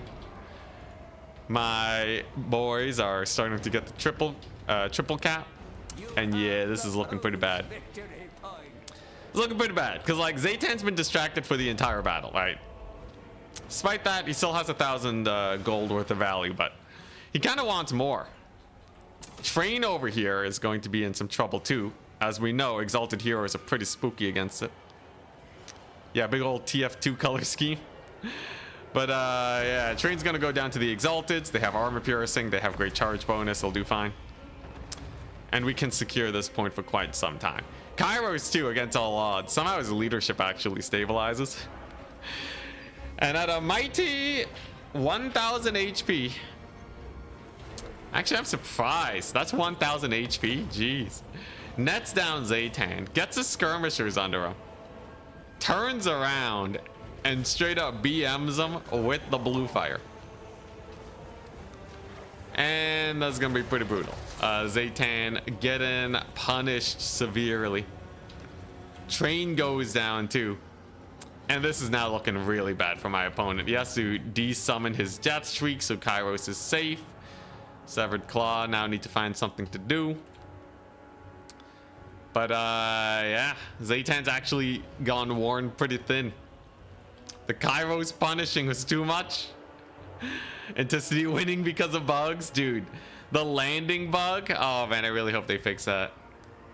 If they don't fix it next patch, I'll ask them to fix it in the one after. We'll see though. I feel like they always try to fix it and it never quite gets there. Blue fire. Can you believe even with like what 65% resist to blue fire, he's still getting chunked down by it? It's not just Kairos, by the way. It's a lot of different units. Just flying units have a hard time landing on large targets at times. Plague of Russo is pretty good ability. Does kill off my Exalteds. Brutal indeed, but another blue fire comes in. Tzeentch. Slowly but surely, he is dying. And look at that, even Severed Claw are on the point now. We've gone to the point where we do win on double cap. So as long as we can hold, we're fine. He does have skirmishers, however, that need dealing with. Okay, we're still waiting on one match to finish up. He does get a little bit of a volley, by the way. Kairos is the master of juking, though. Dodges with only 50 damage taken on his shields. It's, you know, you might be saying like Anticity, isn't this a really sketchy position to put Kairos in? And to that, I'd say probably yes, but I want to bully Tzeentch. It's the battle of who can barely live. And Tzeentch actually gets routed off before Kairos does. He dodges another volley of arrows. Look at that. Matrixing in this business. And Tzeentch gets completely routed off. Kairos the menace. Never ever tried to kill Kairos, man. Although, let's be real, he lived because of the jank. But, jeez, man. With the mighty 850 HP, still has 40 leadership. Tzeentch does barely come back. But, he can't really participate in the battle anymore. It's over at this point. There's simply too much armor. And the Tzeentch build most definitely cooks. Then I just route him off with the presence of my Centaurs. I would uninstall after this game. Dude, yeah, he was such a menace, man. Look at that. Almost 2k value. Brutal. Absolutely brutal. Your boy Kairos. After all that work, only for him to come back and still snipe Tzeentch. Oh my goodness. There's no way the turkey lives. Yeah, he actually lived and routed off Tzeentch with a 65% resistance to blue fire. Disgusting.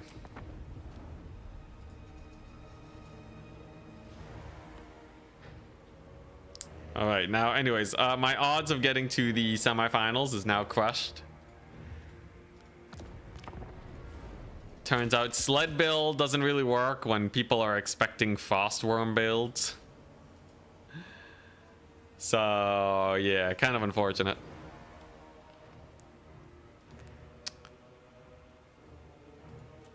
Let's see, what is the Playverse Empire? What is Kislev even supposed to do? It's a faction I can ignore, but like, or it's a matchup I can ignore if it comes down to it. But you can't really cav max into that many dudes, right? And you gotta get shot up. You get shot to pieces, netted.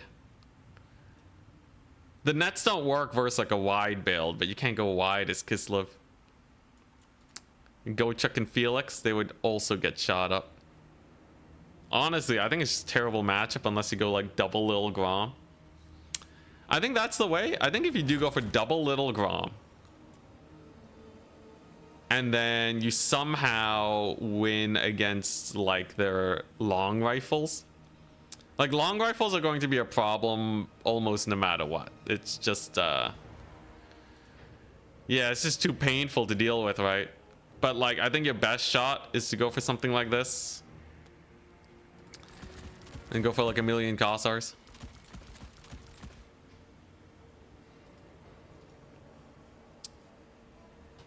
But yeah, I think heavy cav into like a lot of guns and heavy cav is what beats Kislev. Makes sense though, because they counter the chaos factions. So I guess it checks out.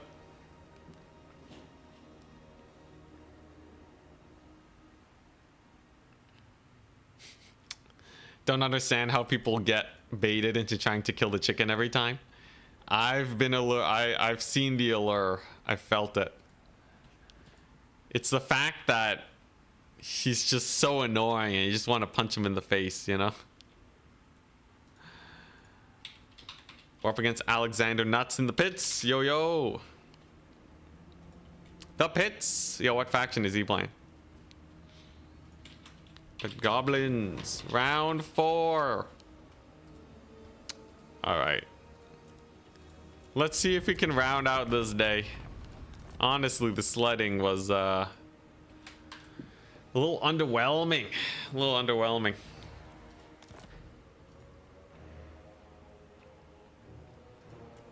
What's his faction? Please don't be a gun faction.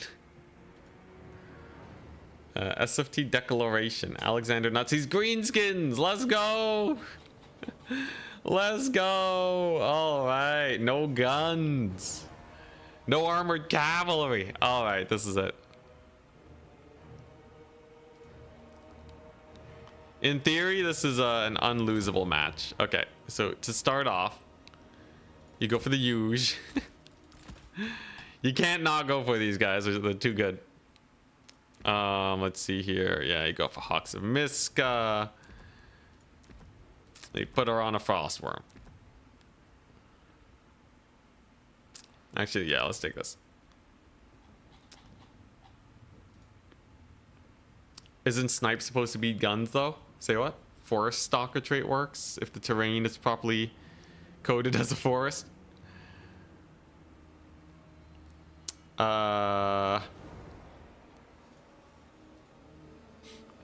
Imagine Kossars being a unit. I'm not bringing Kossars versus Greenskins. That's a terrible time.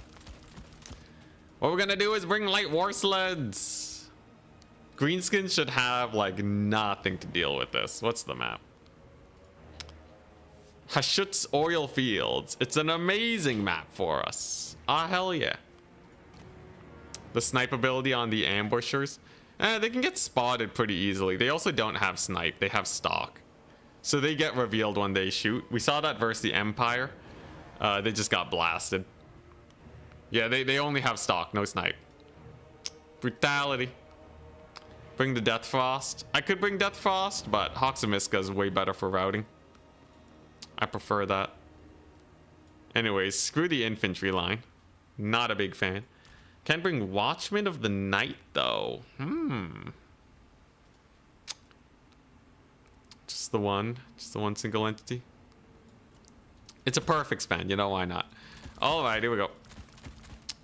Lots of cavalry. We have a monsters, and we actually do want an incarnate for the leadership debuff. This should be a matchup where Greenskins just can't fight it, because if they do bring single entities, they lose to the sleds. We'll see though. This will prove if Kislev is a skewed matchup, because Alexander Nuts should know what we're bringing.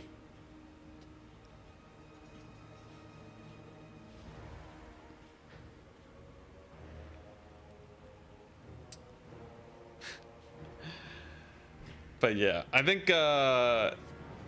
Frostworm builds, they don't cook versus the gun factions. Unless it's maybe Cathay. Although Cathay has a net now, so. Yeah. I wonder how a regular Kislev build does against like an Empire. If you spam armored Kossars, can they do anything? I feel like gunpowder is just so good.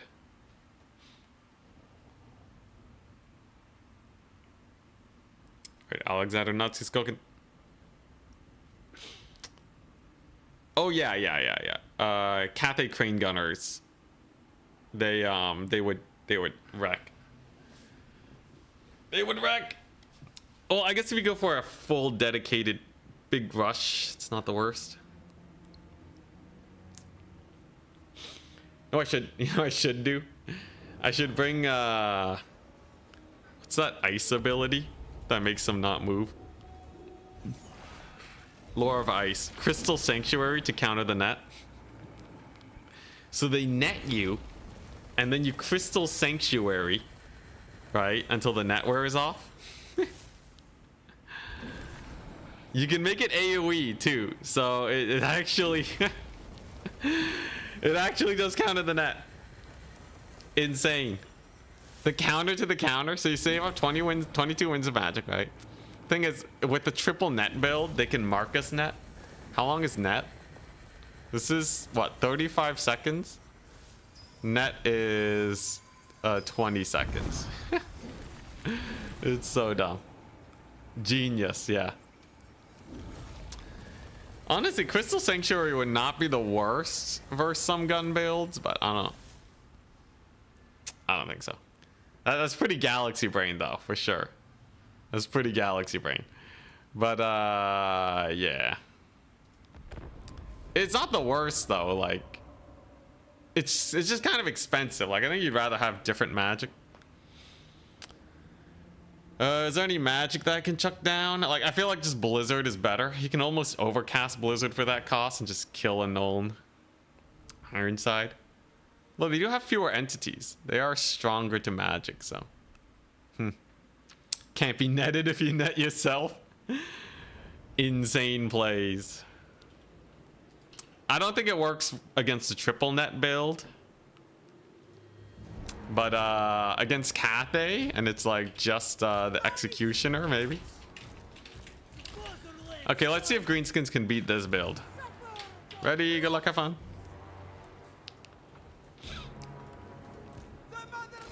So he's gone for a 20 stack. I've gone for a, you know, sled and worm build, right? No snow, yeah. It's okay. They make snow underneath them with the power of magic.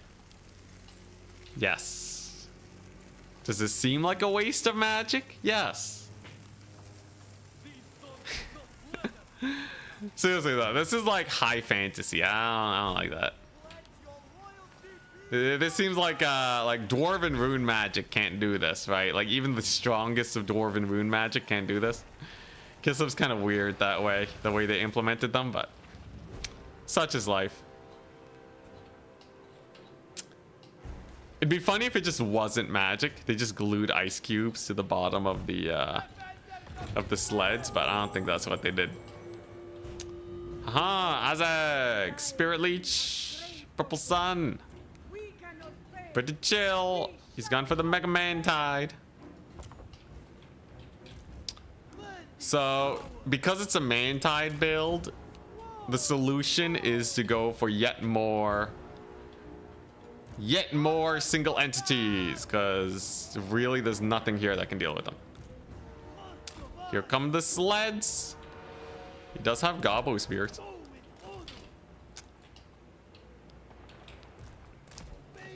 Yeah, I feel like Kislev is a skew faction. I think they get way too hard countered by some factions, and they hard counter other factions way too hard. They gotta make their armor piercing bear cavalry a little bit better, and then they gotta nerf the frost worms. All right, there we go. So these guys are just gonna park on the point, chill, have a great time. Incarnate Elemental will be here soon. We got him to run all the way back. Very nice. And then we just want him to not Spirit Leech my lord to death. So what does that mean? Bringing in the sleds to ward off Azag. Azag the Furious. Now here he comes. He's out for blood. And he's bringing in the boys. Jeez, these sleds though are cooking.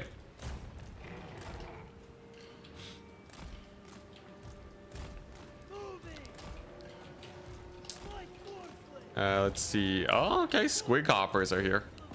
I really got to keep this infantry safe. They're kind of important for killing off everything else. There you go. Pretty good shots on the squiggies. If I can get them to route off before they get into combat, that'd be great. And I think the terror route will do it here. A little bit of a rampage. Hell yeah. Very nice. More squiggies incoming though. Oh, dang. And they decide to stick around. I guess at least it means that they'll take a little bit more damage. Not my infantry. On the plus side, if he does decide to just stack up on the infantry, I do have some pretty sick magic for them. Interesting that he goes for the incarnate. That's surprising. Don't know how I feel about that one. Okay. He's trying to kill it. He's pulling in all hands on deck. But it's gonna be pretty rough for him, right? That's a very big AoE leadership bomb on him, and he thinks I'm caught, but in reality it seems like we have caught him. Alexander Nuts with the mass route, and he leaves. Oh jeez. Oh boy, yeah, that it's just, I think this is just, you just can't as Greenskins, not versus. It's just a crazy skew build. So like we've seen it now, right? If you're going to play as like a Corn, or you're gonna play as like if you're gonna play as, you know, like a Nurgle even, or like a Lizardman, this is pretty silly. It's pretty silly, this build here. I would say Fear Kislev if you like playing like Norska or something. If you want to counter them, play Empire, you know. Get a gunpowder faction with some heavy armor, you should be fine. Was it even over yet? It was pretty over. I think literally his build didn't have anything that could actually kill the single entities. And Azag was probably going to die.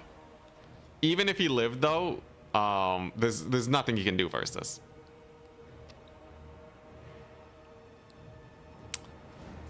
Pretty brutal. All right, now I do have the rest of my matches here. Oh, this one was brutal. Dude, this Tzeentch build is so disgusting. There we go. Yeah, we're waiting for the top 4 to find themselves. So in the meantime, we're doing this. Kislev can rush. Yeah, Kislev can... They have some pretty good cav rushes versus elves, yeah. The mystery of the Greenskin 53% win rate continues. Maybe it's because they're good against other factions that are good. I don't know. Greenskins have a huge gap in their roster. If you go for the filth against Greenskins, like, it's... What are they gonna do? What are they supposed to do versus kite single entity? I don't know. One day we'll figure out. Anyways, this is the battle against Nurgle. So I have the Kairos, double exalted. I was really stress testing this build by just going the same thing every time. Because I wanted to figure out its weaknesses. If Charix is going to play Tzeentch in the grand finals, or if anyone in RTK starts picking them up, I need to make sure that I know what it's strong against and what it's weak against. As it turns out, it's strong against quite a bit. So he has an exalted hero of Nurgle here on a chariot. And he has a lord over here. And he has a lot of spells for a lot of healing. Here's the problem though. Tzeentch is an absolute menace. So I've cut the the silence ability. And instead I've just decided, you know what's the best value thing in the world? Tzeentch's Firestorm. So at the very beginning of the game, because he bought anything that is worth more than 500 gold, I just netted them down and cast a Tzeentch Firestorm at the very beginning.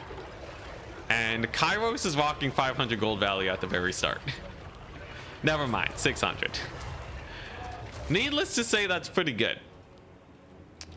Yeah, it's gonna be a little bit of a problem for my opponent. You can see the gold damage value still not tracking properly. Janky gold damage value. But basically what we're doing here is we're just hard farming his mid-tier infantry. We got lots of spears here in case he had a bunch of mobility. We got our skirmishers on the sides.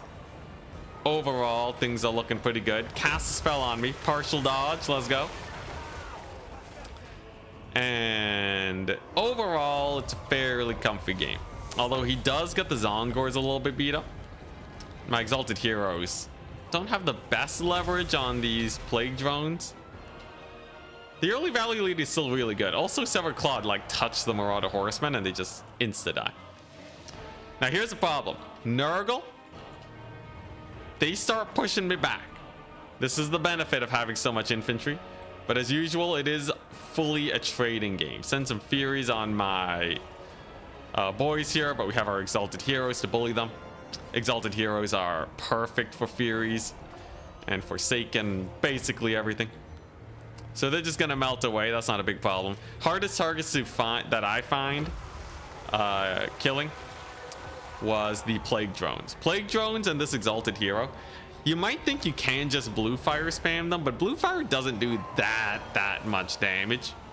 Especially when you mostly want to be casting Tzeentch's Firestorm. So most of the time I found myself just kind of leaving them around.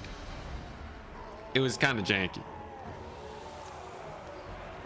So we do get another net though, and another Tzeentch's Firestorm. Cast it on this end in case they want to charge my forces. Then they will continue to take damage from the Firestorm. Horsemen kill off the Furies because they have magic attacks. And that's another mega value play for Kairos. Jeez, man, that spell. Tzeentch's Firestorm is insane. Very, very good. We even get a book of secrets too, which is basically a free Buna on them. So that's another good pickings. And yeah, I honestly think the spell's better than Blue Fire. Just based off of the value I was able to squeeze out of it. Furies once again, absolutely getting mulched by Horsemen. I think sending Furies onto Tzeentch Horsemen is a really bad idea. You see it a lot because people send Furies onto, like, you know, Horsemen for like Chaos and Norska or what have you, and they do really well. Tzeentch they just take damage to the barrier. They use their magic damage to kill the Furies, and then they come out with like a million entities still alive. It's real bad. Is Gateway not better? Yeah, it's more expensive, so Gateway's not really that worth. Anyways, another great Centaur charge. We finally kill off the Plague Drones with our skirmishers, and Nurgle has actually overcommitted to this far side, which means my glorious Severed Claw are doing great. And there's another Tzeentch's Firestorm. It doesn't do a lot of damage to the Severed Claw because of the low entity count. So they're actually a really good unit to bait the ability out too. Very, very fun indeed. Although they do get killed by the chariot, sadly. But at this point, Nurgle has basically lost everything. Ignore the value trading because my magic has been getting lots and lots of value. And you can see just by the battlefield that we definitely have a bigger army here. All I gotta do is close it out by capturing the points. Another Tzeentch's Firestorm routes off a unit of Marauders, because there wasn't really anything else left to go for. So there you go. The power of Tzeentch's Firestorm. Look at that. We even drop another one, man. Dude, Tzeentch has so much magic. Those are Pestigors. 700 gold worth a unit. Insta-routed. Kairos is farming the value, man. 300 kills, almost 3,000 value. Definitely, definitely really good.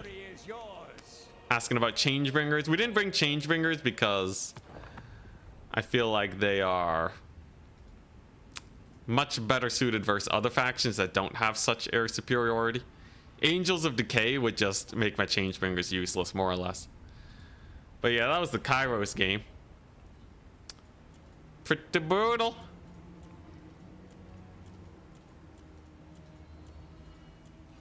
Let's see here.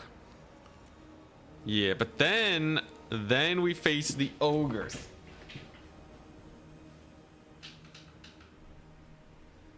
Ogres are a bit more of an issue. Where are these replays from? Turns tournament yesterday, last night. It was pretty good. Who would have thought Nurgle would someday have air superiority? Yeah, I'm surprised, but Nurgle's actually one of the best air factions in the game because of the Angels of Decay. Now this match, same build, same strategy, except we're facing against the Ogres. And here's the problem. Ogres don't have any units that are really weak to magic. So Kairos can't really do a lot versus them, right? Tzeentch's Firestorm doesn't do that much, and they brought a gun build. And this is where we find the weakness of this strategy, because Exalted Heroes, while good in a melee grind, while very good versus infantry, against Gunpowder, it's very uncomfortable. Already they've taken quite a bit of damage. And the Lead Belchers get in range, and they're pummeling my Zongor. So what's an Anticity to do here? Angels of Decay hard carry Nurgle? Yeah, actually, 100%. Basically, I just have to push. But this build is actually a little bit mismanaged. I took a lot of spear units to start, and that means that my rush just sucks. Another really good play here, too. So he's line of sighting me. He's getting line of sight by putting his Noblars in this position. They're also pretty short. He's on a hill. So he gets pretty good line of sight on my Severed Claw and gets a little bit of pickings there. A little bit of a flank on this side. And then he summons in the Sky Striders. And I just don't really have an answer for that. Sky Striders bully my cavalry. We try and push through. But when you rush a gun build and you don't even get to the guns, you know you're pretty doomed. Yeah, this was a super one-sided match, which is good though. It means that we really found a solid limit to this Tzeentch build. You can't just take the same build every single time. and win. This one, its particular weakness is going to be gunpowder. One of your units has been destroyed. Is sledding going well? No, we went 2 and 2. Sledding gets countered by gunpowder too. A lot of builds I run get countered by gunpowder. But yeah, at this point we're super dead. Although my Cav Max builds annihilate gunpowder, so that kind of keeps my opponents on their toes. Anyways, it's a very nice duel. Just kidding, no, we get massacred. That's the big threat. Now we do play against ogres more, and I do think I figure out a separate build that works way better into them. First things first, though, this is the one that we played on Turn stream. Take a look-see.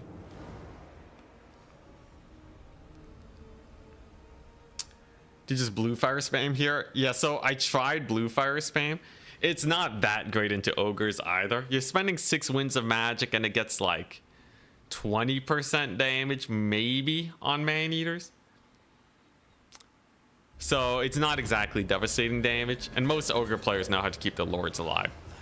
But this is the one that we played on Turin stream, and I think I did actually find a little bit of a sneaky shenanigan. So the changeling can turn into the Sisters of Twilight, who are actually meta into the ogre kingdoms. They're fast, they got a great stagger animation so they don't get shot a lot, and they have an anti-large missile that's homing.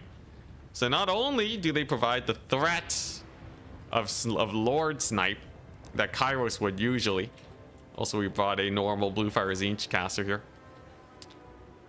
They also are really good at picking off stuff like Lead Belchers. Any Slaanesh stream soon? I did play Slaanesh on Turin's thingamajig that one time in one of his tournaments. It was really one-sided. Slaanesh is just too strong. But yeah, look at this. So with the Sisters of Twilight plus Blue Fire, we can actually kill the rather low HP Lead Belchers. Then we go and capture our points. And then he also makes a little bit of a mistake.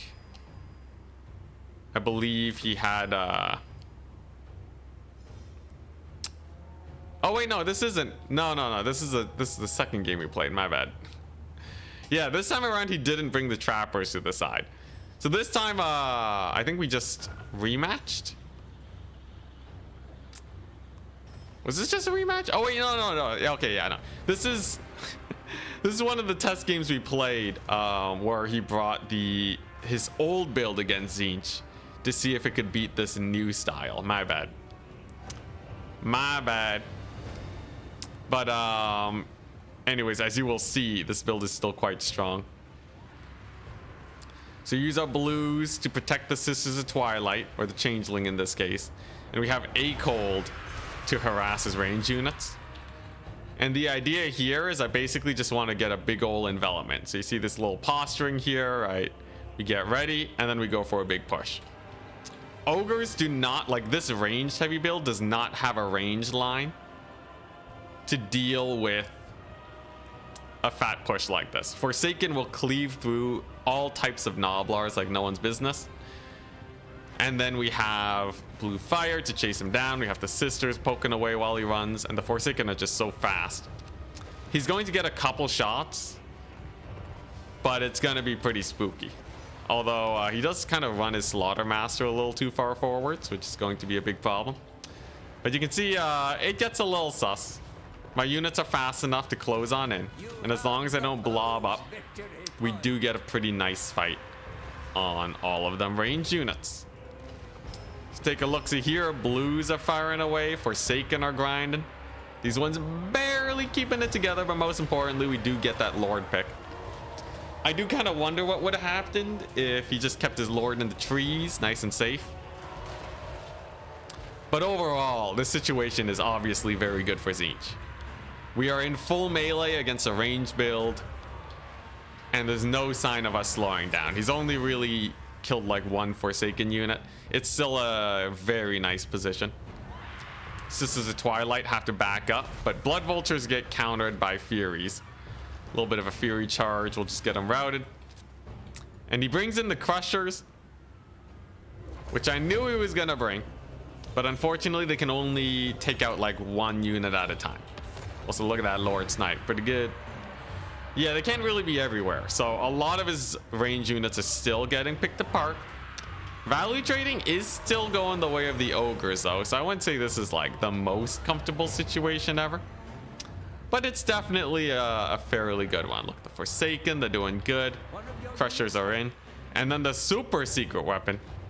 As soon as all his ranged units are down and he doesn't have much of a formation left, that's when you bring in... Also, we killed his lord with my caster. But as soon as they're down, that's when you bring in the big guns. Changebringers. There we go. You bring in the Changebringers because the only real counter to them is lead belchers and man-eaters. And all the lead belchers and man-eaters are in disarray. Like, you have one guy over here miles away trying to fend off the Furies. His lead belchers are gone. And this is kind of how you close it out against the Ogre Kingdoms. Changebringers can just force them to play close together. You've already captured all the points. And you see immediate punishing for going for my side points. Does resummon his lord. A-Cold is also really good for killing off stuff like lead belchers, because there's nothing really here that can kill him. And then just like that, pretty nice victory.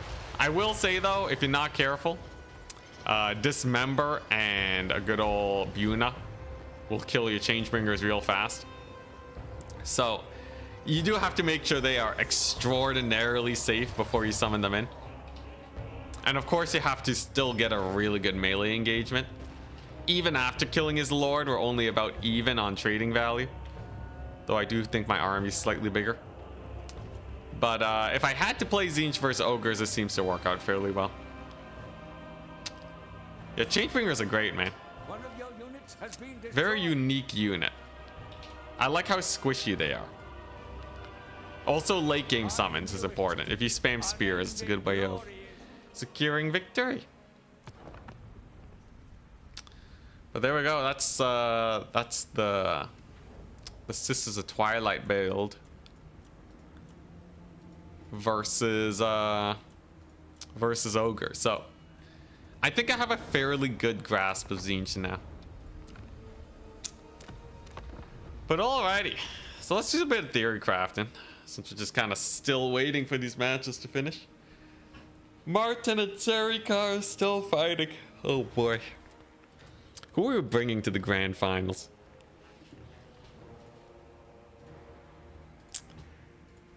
Honestly, I don't know if I like Kislev that much. I think Kislev is a fine faction, but I don't think they're as good as, you know, people make them out to be. I think it's we get some skew matchups and we win, especially for all the greenskin enjoyers out there. I think greenskins have basically nothing.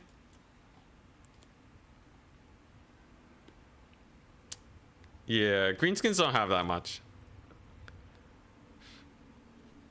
But yeah, I don't know. Like, I think Norska, the Kislev build, should do pretty good against.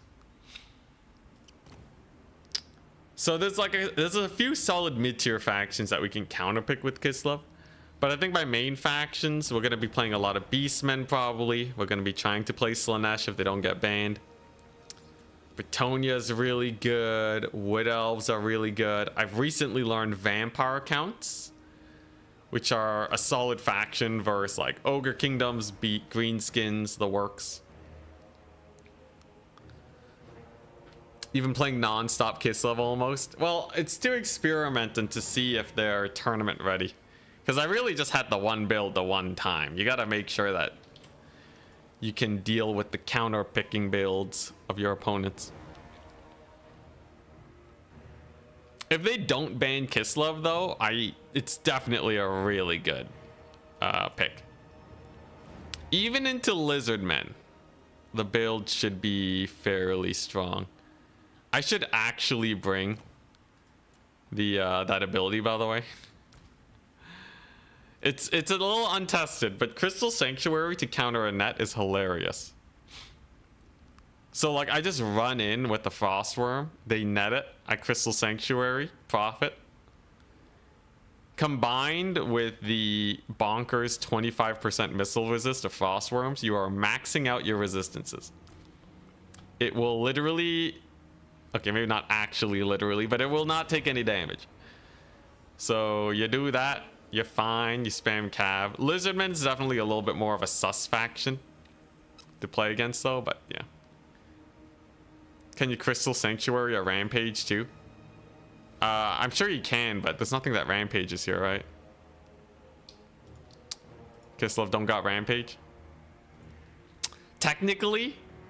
Okay, technically, if you take a Hag Witch of Beasts and you go the Transformation of Kadan, which summons a Manticore, it can Rampage, and then that's when you cast Crystal Sanctuary on it to keep it alive. The crazy plays, but that's a little excessive. I'm so demotivated to play Cathay. Gonna wait another 2 years for the DLC. Yeah, the rate of DLCs has dropped dramatically. It's kind of sus.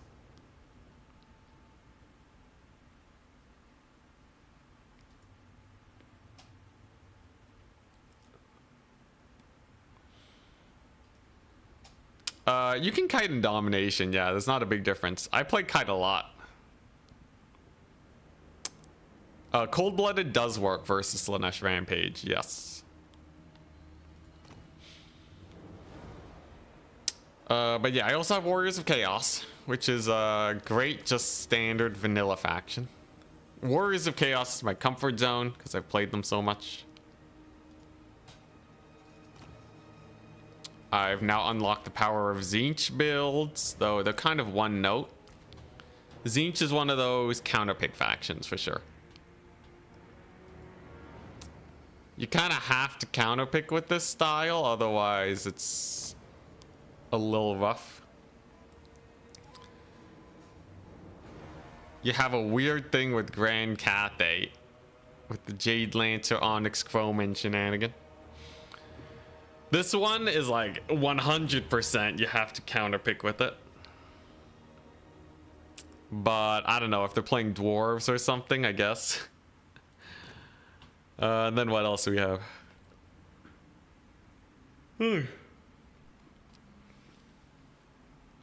Ogre Kingdoms. I play in okay Ogre Kingdoms.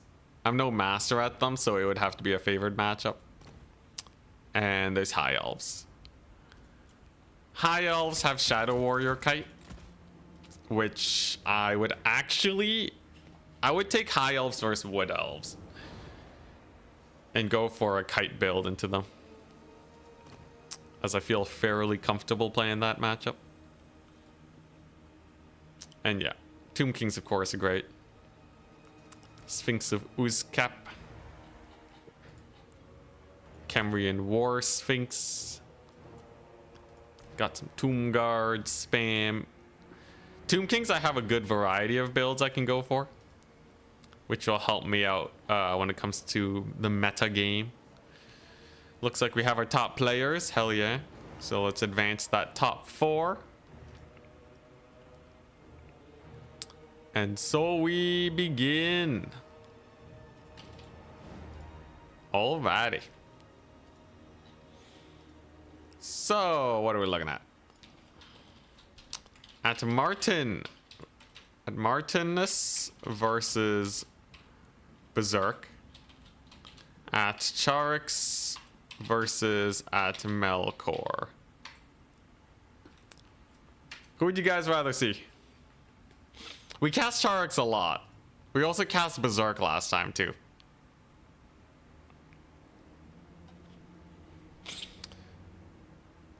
What are the matchups? Martin and Berserk. So Melkor's Empire. Charix today is playing Greenskins. He's playing Greenskins. Oh hell yeah. Okay, I gotta watch that. I got it. Lobby code, please.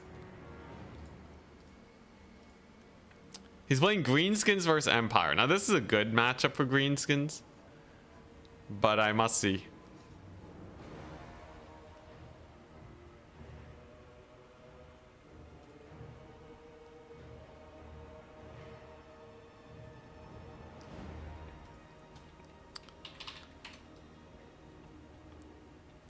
Oh, there's some jankiness with the opponent points. Gosh darn it.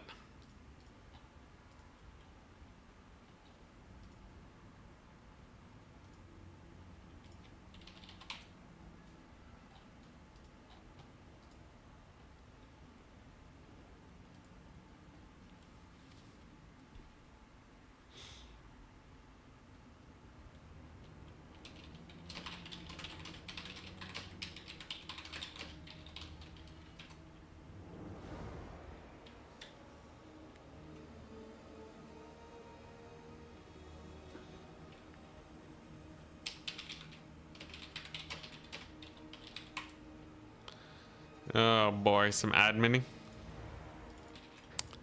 Glorious, glorious adminning. Alright. Join with code. Spectate this bad boy.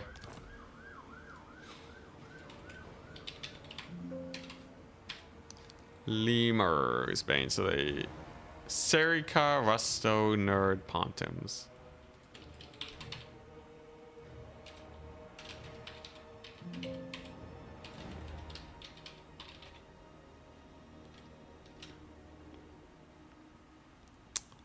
And who else did they face?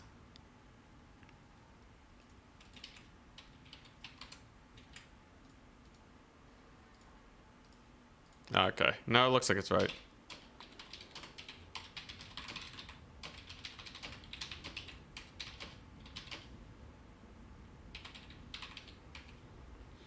All right, we're good. So we're up against, or it's gonna be Charix versus Melkor's Empire. The boys. A rogue greenskin game. So in my head, greenskins suck for single entities, but Empire can't really field that many. Like, I doubt Melkor is gonna get like a land ship or something, you know?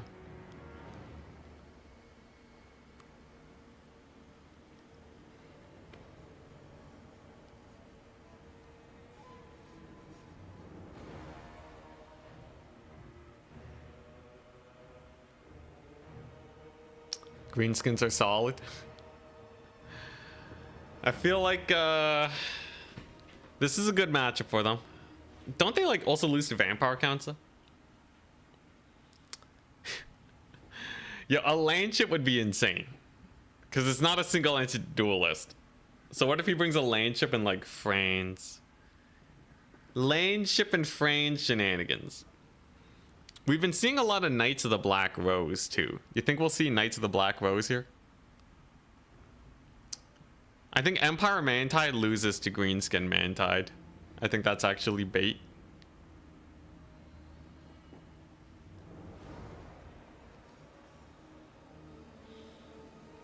Very, very interesting.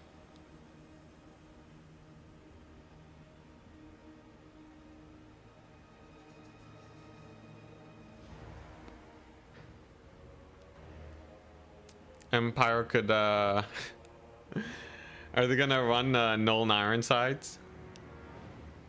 You think we're gonna see some Nuln Ironside action?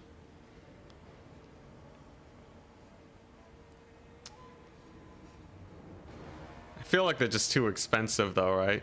I think they get totally overrun. Yeah, the fire rate's not bad, but pretty sure they'll just get overrun. Almost expecting a Doom and Darkness Elspeth. A little bit of Elspeth snipe. Or Elspeth routing. Big ol' route Elspeth build. I would love to see a Volkmar personally. But he can't really duel Squigs. Sunmaker Double Engineer restock. Good old final transmutation.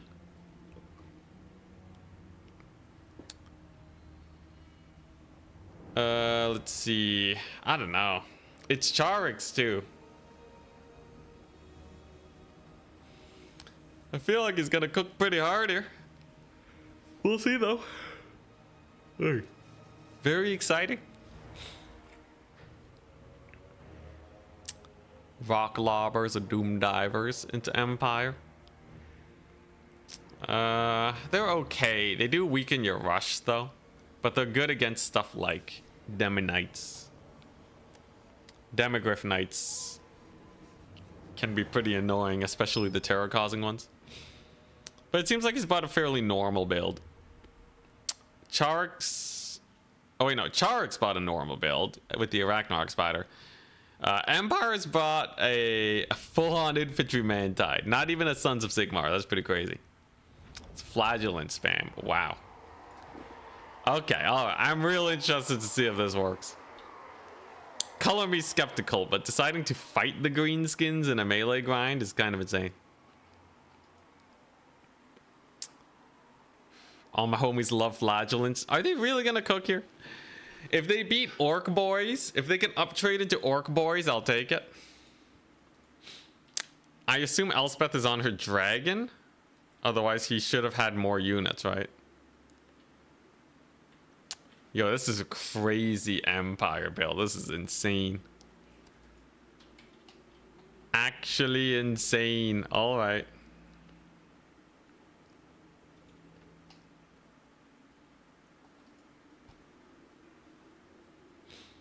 Flagellants do well from what I remember, huh?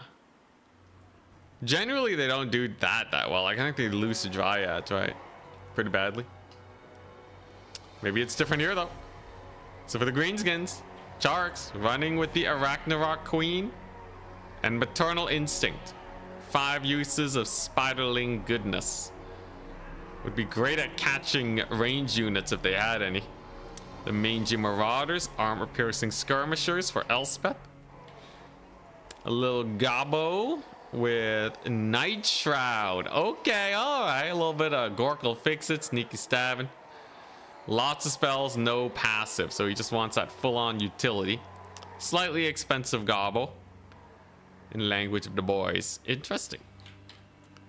For the Empire side, it's a million Flagellants and a million Spears. There's nothing that interesting there. But there is an Elspeth. Now she's brought Buna and Spirit Leech. Kill the Lord, kill the Cavalry, and you're totally fine. Quite simple. And a big old breath attack too. She's on her mighty dragon, ready to clobber some fools. So let's see who actually wins this. I feel like the Greenskins should be pretty comfy with their archers just shooting everything to bits. Because I don't think the Flagellants, like a Flagellant spear stack is not a good rushing army. It's good at being rushed. But this Greenskin army has a far superior range advantage. So that means they're going to have to advance forwards. And from what I've seen, that's a pretty bad time. But who knows? Maybe the Empire Spears crush it. A little bit of terror from Elspeth could do a lot of work. Here she comes. Is she going for the Gobbo? Is she going for breath attack on the archers? Interesting that we see skirmishers. I think it makes sense though. A lot of these guys don't have a lot of armor or shields. So it's equivalent to just bringing in more archers, right? But early capture from the Greenskins doesn't matter as much because they'll actually be playing on the defensive this time. And Charix, yeah, smart play. Slower on the advance because why do you need to play aggressively versus, right? Volkmar might have been a better lord for the Empire army, maybe. Interesting. Spirit Leech on Grom. Okay. Grom like heals, so that Spirit Leech after his healing, it's done about 600 damage. He's gonna patch up rather quickly though, so I guess he's just gonna spam Spirit Leech off cooldown. Dodges the attack, turns back to Grom. Are we gonna see a breath attack? We are. And he's firing his lasers. Holy crap. All right. Grom got the fear of God in him now.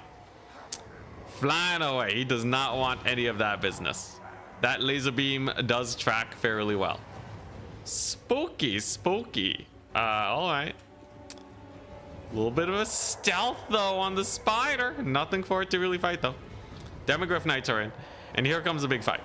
So archers are away. Missed volley. Friendly fires his orc boys a little bit. And a big charge on Elspeth. Got to slow. Gork will fix it. Spirit Leech on Elspeth. Yeah, Spirit Leech on Elspeth. No, that's on Grom. Spirit Leech on Grom. Elspeth healing with her ability too. But Grom has a lot of leadership. He's going to be fairly stable. The Greenskin frontline, though, a little sus. Although, holy crap, pump wagons.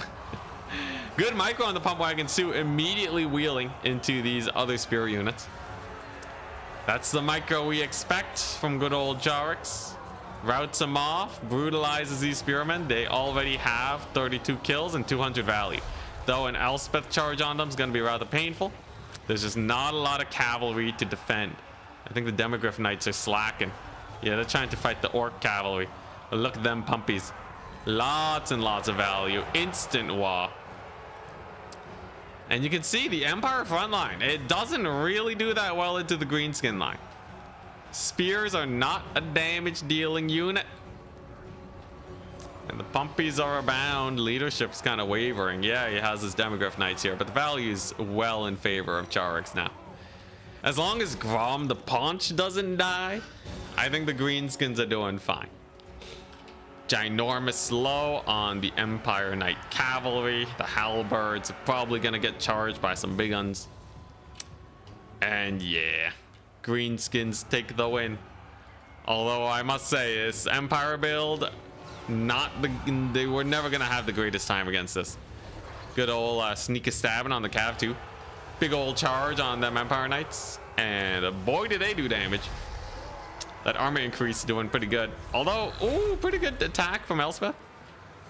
Grenade launchers. Having a bit of a hard time firing.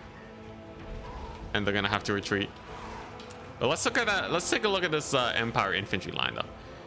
So I think the pump wagons did get routed. Yeah, they got routed. And some of the flagellants are in the back line. So in terms of getting the job done, they did cook a little bit. They got to the Archer Corps, which means Empire has now turned this battle into a melee grindfest. Unfortunately for the Empire, that's not exactly what they want. Although, there you go, big old route. He gave him Night Shroud. Okay, pretty crazy. Oh, he was trying to hit Grom with it. That makes sense. Sneaky Grom, sneaky Grom. But, yeah, like, what do you do now as Empire? It's a melee grindfest against Greenskins. This is pretty terrible, right?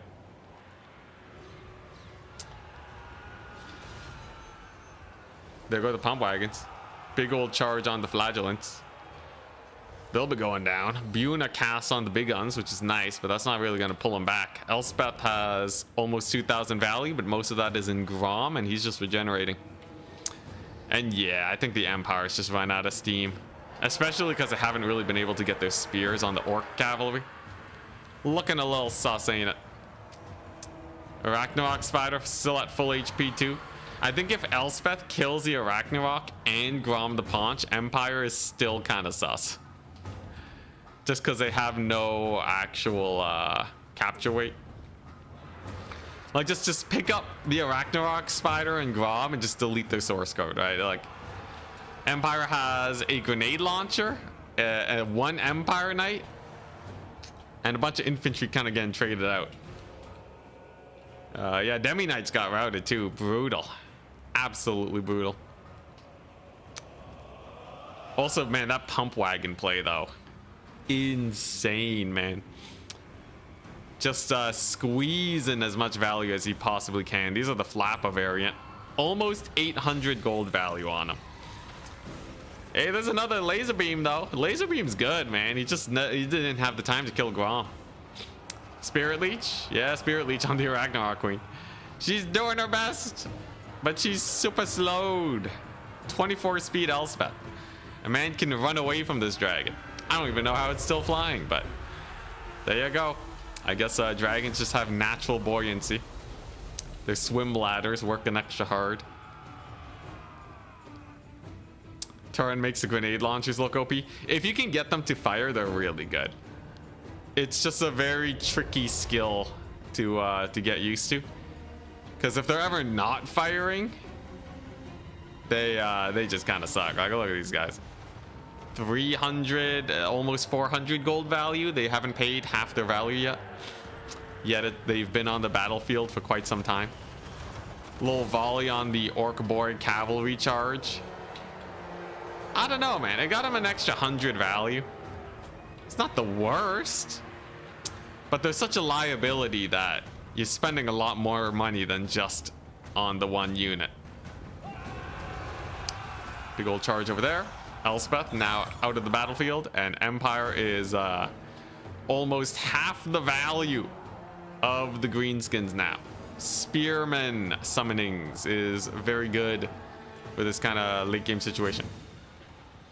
Couple free company militia are over here, plonking away at some green boys. It's looking all right. Actually, they're getting pretty decent damage on the big guns.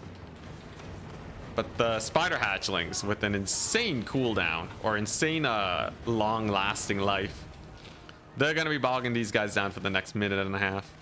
And now I think Empire's just tabled, right? Super duper tabled. The Ragnarok Queen is cool. It's cool. I wouldn't say it's meta, but it's definitely on the higher end of viable. Also, man, Grom's actually gonna heal Cap.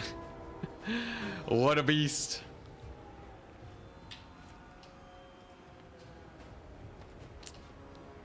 You know, I really wonder now, what if he ran like great swords, Sons of Sigmar, you know, and like swordsmen? Would that have worked?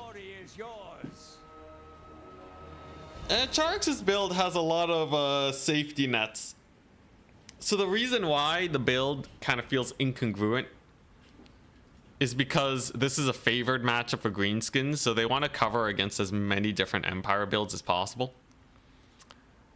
So you know your rush is good, so you can afford some archers. You know you don't have to deal with too many single entities, so at most you just have the one Ragnarok Queen. Empire range units are fairly easy to shut down with your orc boys, so just the one summon is enough. You don't have to full commit, you know? And then, yeah, and then all that combined means he's fairly safe against more or less anything the Empire decides to throw at him. Makes sense to me. Which means it's going to be Charx versus the winner of the top bracket, which is either going to be Martin or Berserk. Fun indeed. What do you think? The high elf mage hero items, I think they're fine. Great for net spam, but nothing too crazy. Oh yeah, yo, Burning Head. Oh my gosh, yeah, Burning Head just ends it. So technically, if he had Burning Head and Toddy, right? Boris Toddbringer can fight the single entities just fine. Route off the pump wagons and all that. If the Greenskins don't have an infantry front line, Empire Spearmen will mulch the cavalry. And then their melee prowess could hit up the back line, I guess. I still don't think Empire is I don't think they're a great rush faction, though.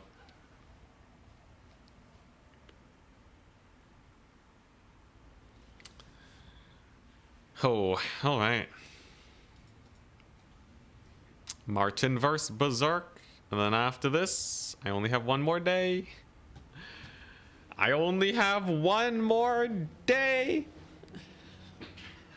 Oh, one more day of practice. I think I have a good lineup of factions, though. Out of all the players, I think I know how to play the most factions. It's just like, can I get some good counter picks going? So like, what am I supposed to? So let's say we see I don't know, an Ogre Kingdoms first pick, right? You know, I'm going to have Slaanesh as a baseline, but then what? You know, am I going for like a Beastman stack? Is it gonna be a Beastman stack? Well, actually, if it's Ogre Kingdoms, you just go like Vampire counts, right? Vampire counts are great. I think Slaanesh is an auto pick every time.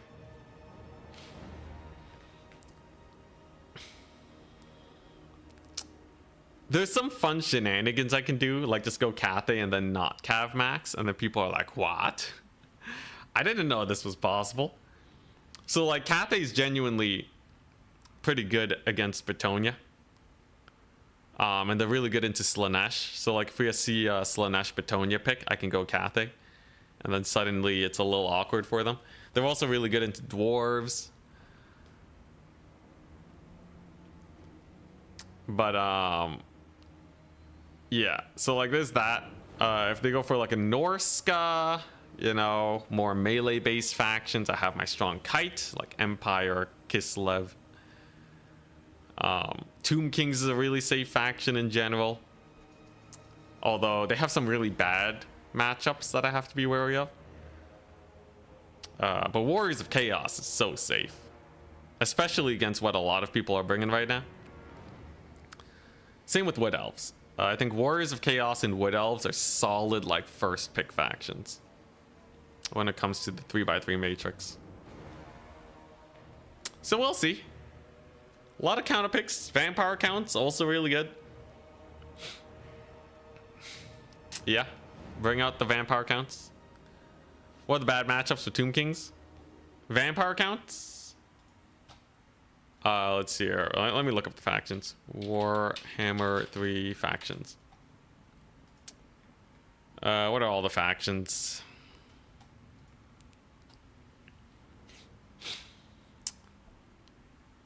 Alright, so I think Tomb Kings are bad into Warriors of Chaos.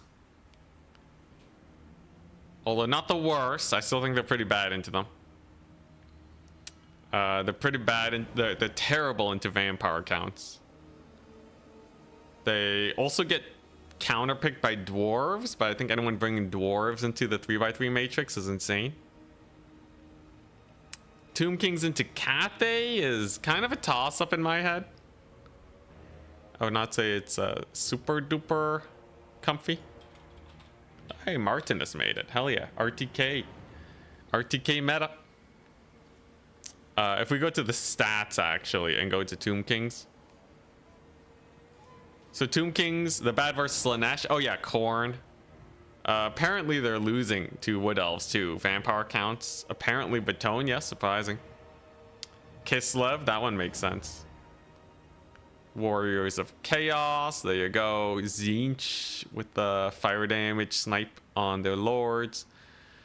Apparently Greenskins, which I personally disagree with. Norska, which I also disagree with. Lizardmen, which I also disagree with. Let's see here. Although a lot of these matchups are on the closer end. Nurgle is an interesting one. Apparently they lose to High Elves. I guess Burning Head. I don't know, man. Why are all these Tomb Kings players losing? Chaos Dwarves. I guess that kind of makes sense. Apparently they have a good matchup into Dwarves. What even is this meta? And they have a 92% win rate into Skaven, so that's pretty fun. What's currently beating the Vampire counts? Not much. Vampire counts on Total Tavern only have 3 matchups where they're below 50%. And that's Khorne, Wood Elves, and Slaanesh. All of those make a lot of sense. With an even matchup into Beastmen. And a fairly even matchup into stuff like Nurgle and Empire. So they have some factions that can tussle against them. But boy, as a counter pick, are they totally fine. 80% win rate into Bretonia. 76 into Skaven, you know? 75% into Grand Cathay. 73% into Dwarves. Vampire counts will be a hot pick for sure. I might even just run them as number 1. But I think if I do, it's almost guaranteed that we'll see like a Wood Elves and Khorne or something. And Slaanesh is guaranteed, so I wouldn't say it's like the most comfy first pick. I would say vampire counts, like, you know, total tavern stats are not always going to be super accurate. But vampire counts have a fairly good shot at most factions. I think it really is just Khorne, Wood Elves, and Slaanesh that are definitely bad for them. Mirror matches are not possible. So if one, in the way the pick 3 matrix works is you take turns picking factions, no overlap. So if one person picks Slaanesh, the other person can't. And it's your job to try and get a Slaanesh counter pick in there. Thankfully, I have a lot of factions that I feel pretty comfortable facing Slaanesh with. Like Empire is fine. Beastmen is fine.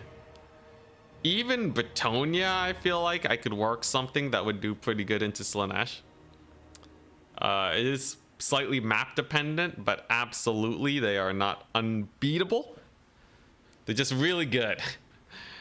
They're a faction where if you get an advantage, you build up their army passive, and it gives you a huge advantage afterwards. If you never give them an advantage by playing in a more boxy formation, life gets a lot easier. Yeah, no, you don't pick factions at the same time. You take turns. Why do you think dwarves are bad in that format? Dwarves are really bad because they get counterpicked by most factions. So you would only whip out dwarves as your last pick to counter 2 factions that your opponent goes for. But there's just so many factions that counter dwarves. Let's look at Total Tavern, right? Dwarves are bad versus Wood Elves, Tomb Kings, Lizardmen, Khorne, Skaven, Beastmen, Vampire Counts, Ogre Kingdoms, Chaos Demons. That's like all the good factions, right? So they're naturally just going to have bad matchups. You'd only run them if it's like, I don't know, they go like Vampire Coast. And you're like, wow, there's Vampire Coast and Bretonia. Oh man, I love this.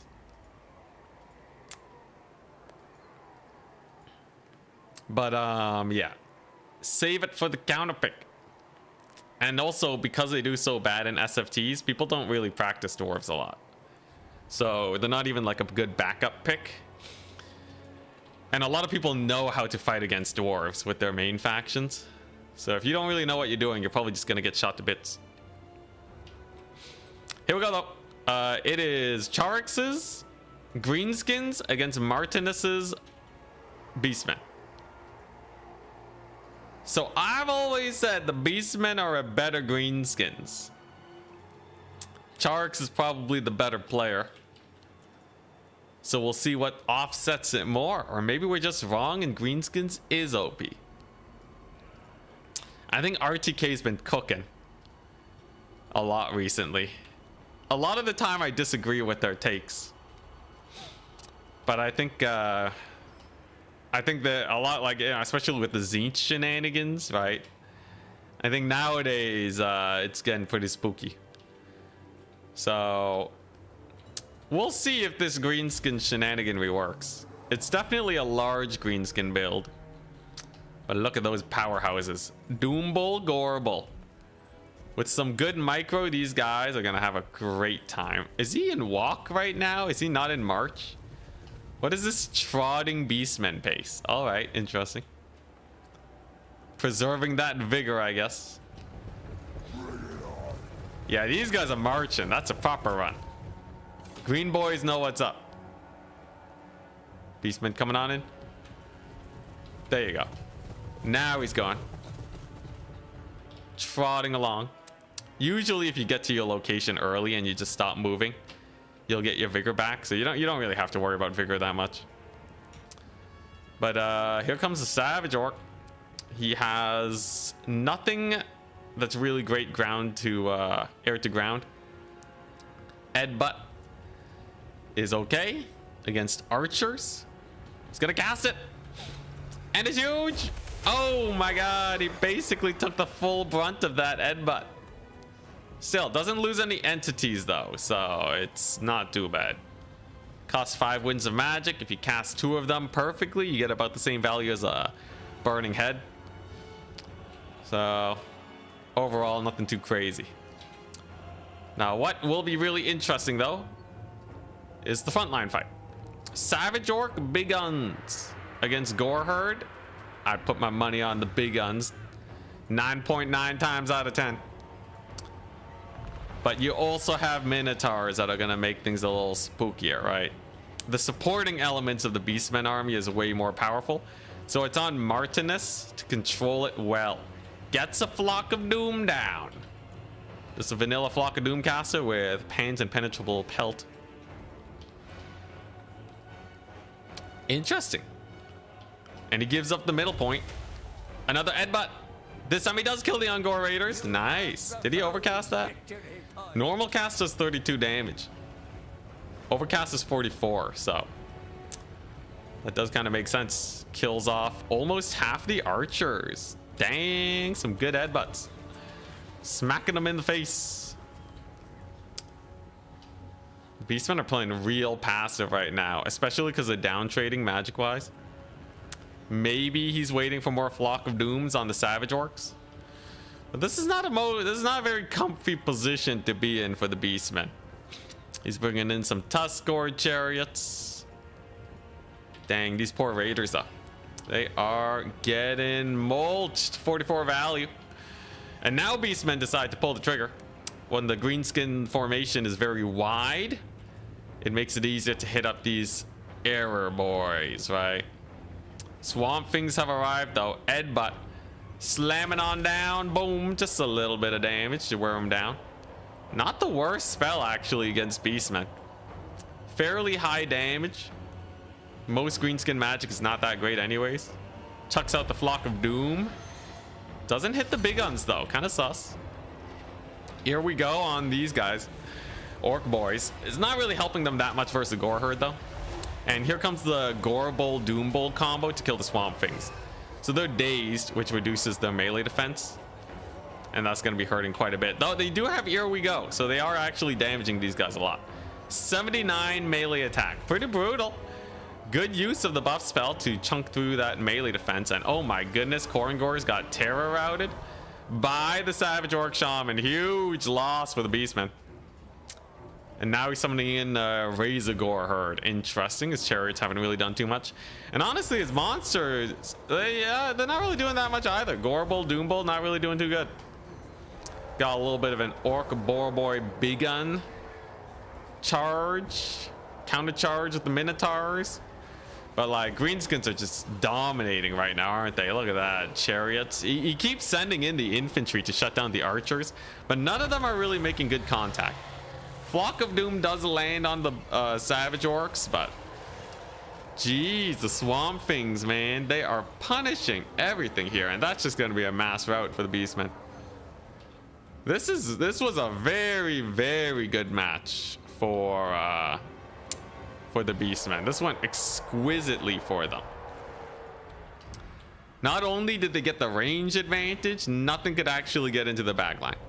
I think the Minotaurs got kind of hard countered by the big guns too. Big guns are just cleaving their way through that. The Swamp Things didn't really do much, and Beastmen don't have a source of terror, which is usually what you want against Greenskins. But no terror is going to be hurting them quite a bit. Good old counter charge here on the cavalry, and Beastmen are just tabled. They just had nothing. Surprise, surprise. I guess, yeah, I wouldn't, you know, I can kind of see that this can be a nicer matchup because their magic is slightly more optimal. Let's take a look at the builds. I think build-wise, Charx had a far superior build. You know, infantry-wise, he had way more strength. But, like, the deep dives on the infantry really did not get anywhere. And look at that Minotaur value. Terrible Minotaur value. Because they're just going to get shot up at the archers, right? A lot of money put onto single entities that didn't do anything. Like, he took bad matchups across the board. Not that there were many good matchups, but yeah, a lot of backline dives. Charx gets the greenskin win. It looks like he's gonna be taking another victory this day. Interesting. I guess the orc boys do trade up into most beastmen infantry, so they take gore herd, but then they get outclassed. What happens if you run best of gore? Do they get shot up? I like the magic versus the ungore raiders. Although honestly, I feel like you could have had more ungore raiders. Definitely would want some sort of terror to rout off these orc boys and just go for like a more dedicated push. Very interesting. Well, there you go. Charix wins. He wins. Let's give him that congratulations. And Charix, congrats on another tourney win! Exclamation mark. Terrifying, that guy. I feel like the Beastmen build. So like if you knew that's what you're running into, right? Beastmen, what are you to do to win the front line? I feel like the Corn Gores don't really cook there. So like I understand that you want some single entities, right? But if they can't even kill the swamp things, what's the goal? The Minotaurs too. Yeah, I think he really just needed the Butchers of Kalkengard first and foremost. Because these guys cause terror, right? And just send them in. They're shielded, so they won't take that much damage from archers. I think Butchers of Kalkengard are a must-take. And then infantry-wise, right? You could go for... I think Goreherd is fine. Kind of expensive, though. You know, you could also just go for like a bunch of normal ungores with like archer support, and then you have like, you know, you have your cheapo lord over here. Butchers of Kalkengard are also your anti-single entity. And you can take like a whack load more cavalry if you really wanted to get the flank. Although it's not a perfect build. Like the orc boys will mulch the spearmen, so like I can kind of see how this is bad for beastmen, where greenskins are much more likely to win the frontline fight, and then you're gonna have to make some big plays with the cavalry. But yeah, I'm really surprised we didn't see butchers. Just a normal minotaur unit was very surprising. Regardless, perhaps he was suspecting something else, maybe some giant squigs. Such is life, it happens. For now, we will call it a day. Nice short stream so I can get some editing done. I hope you guys had a fun time watching. And tomorrow is going to be my last practice day before the grand finals. Stress! Stress is what I feel. But I think we got some good stuff. I think tomorrow, maybe I'll do a try-hard. What, should I do like a try-hard Beastmen thingamajig? I feel like try-hard Beastmen's a good way to go, because I'll probably have to whip them out. Either that or like a try-hard Wood Elves. I think Beastmen, I need to get comfortable with more matchups though, so maybe just try-hard Beastmen. Yeah, sweat it up. Anyways, I'll see you guys later. Same time as usual. Peace, peace.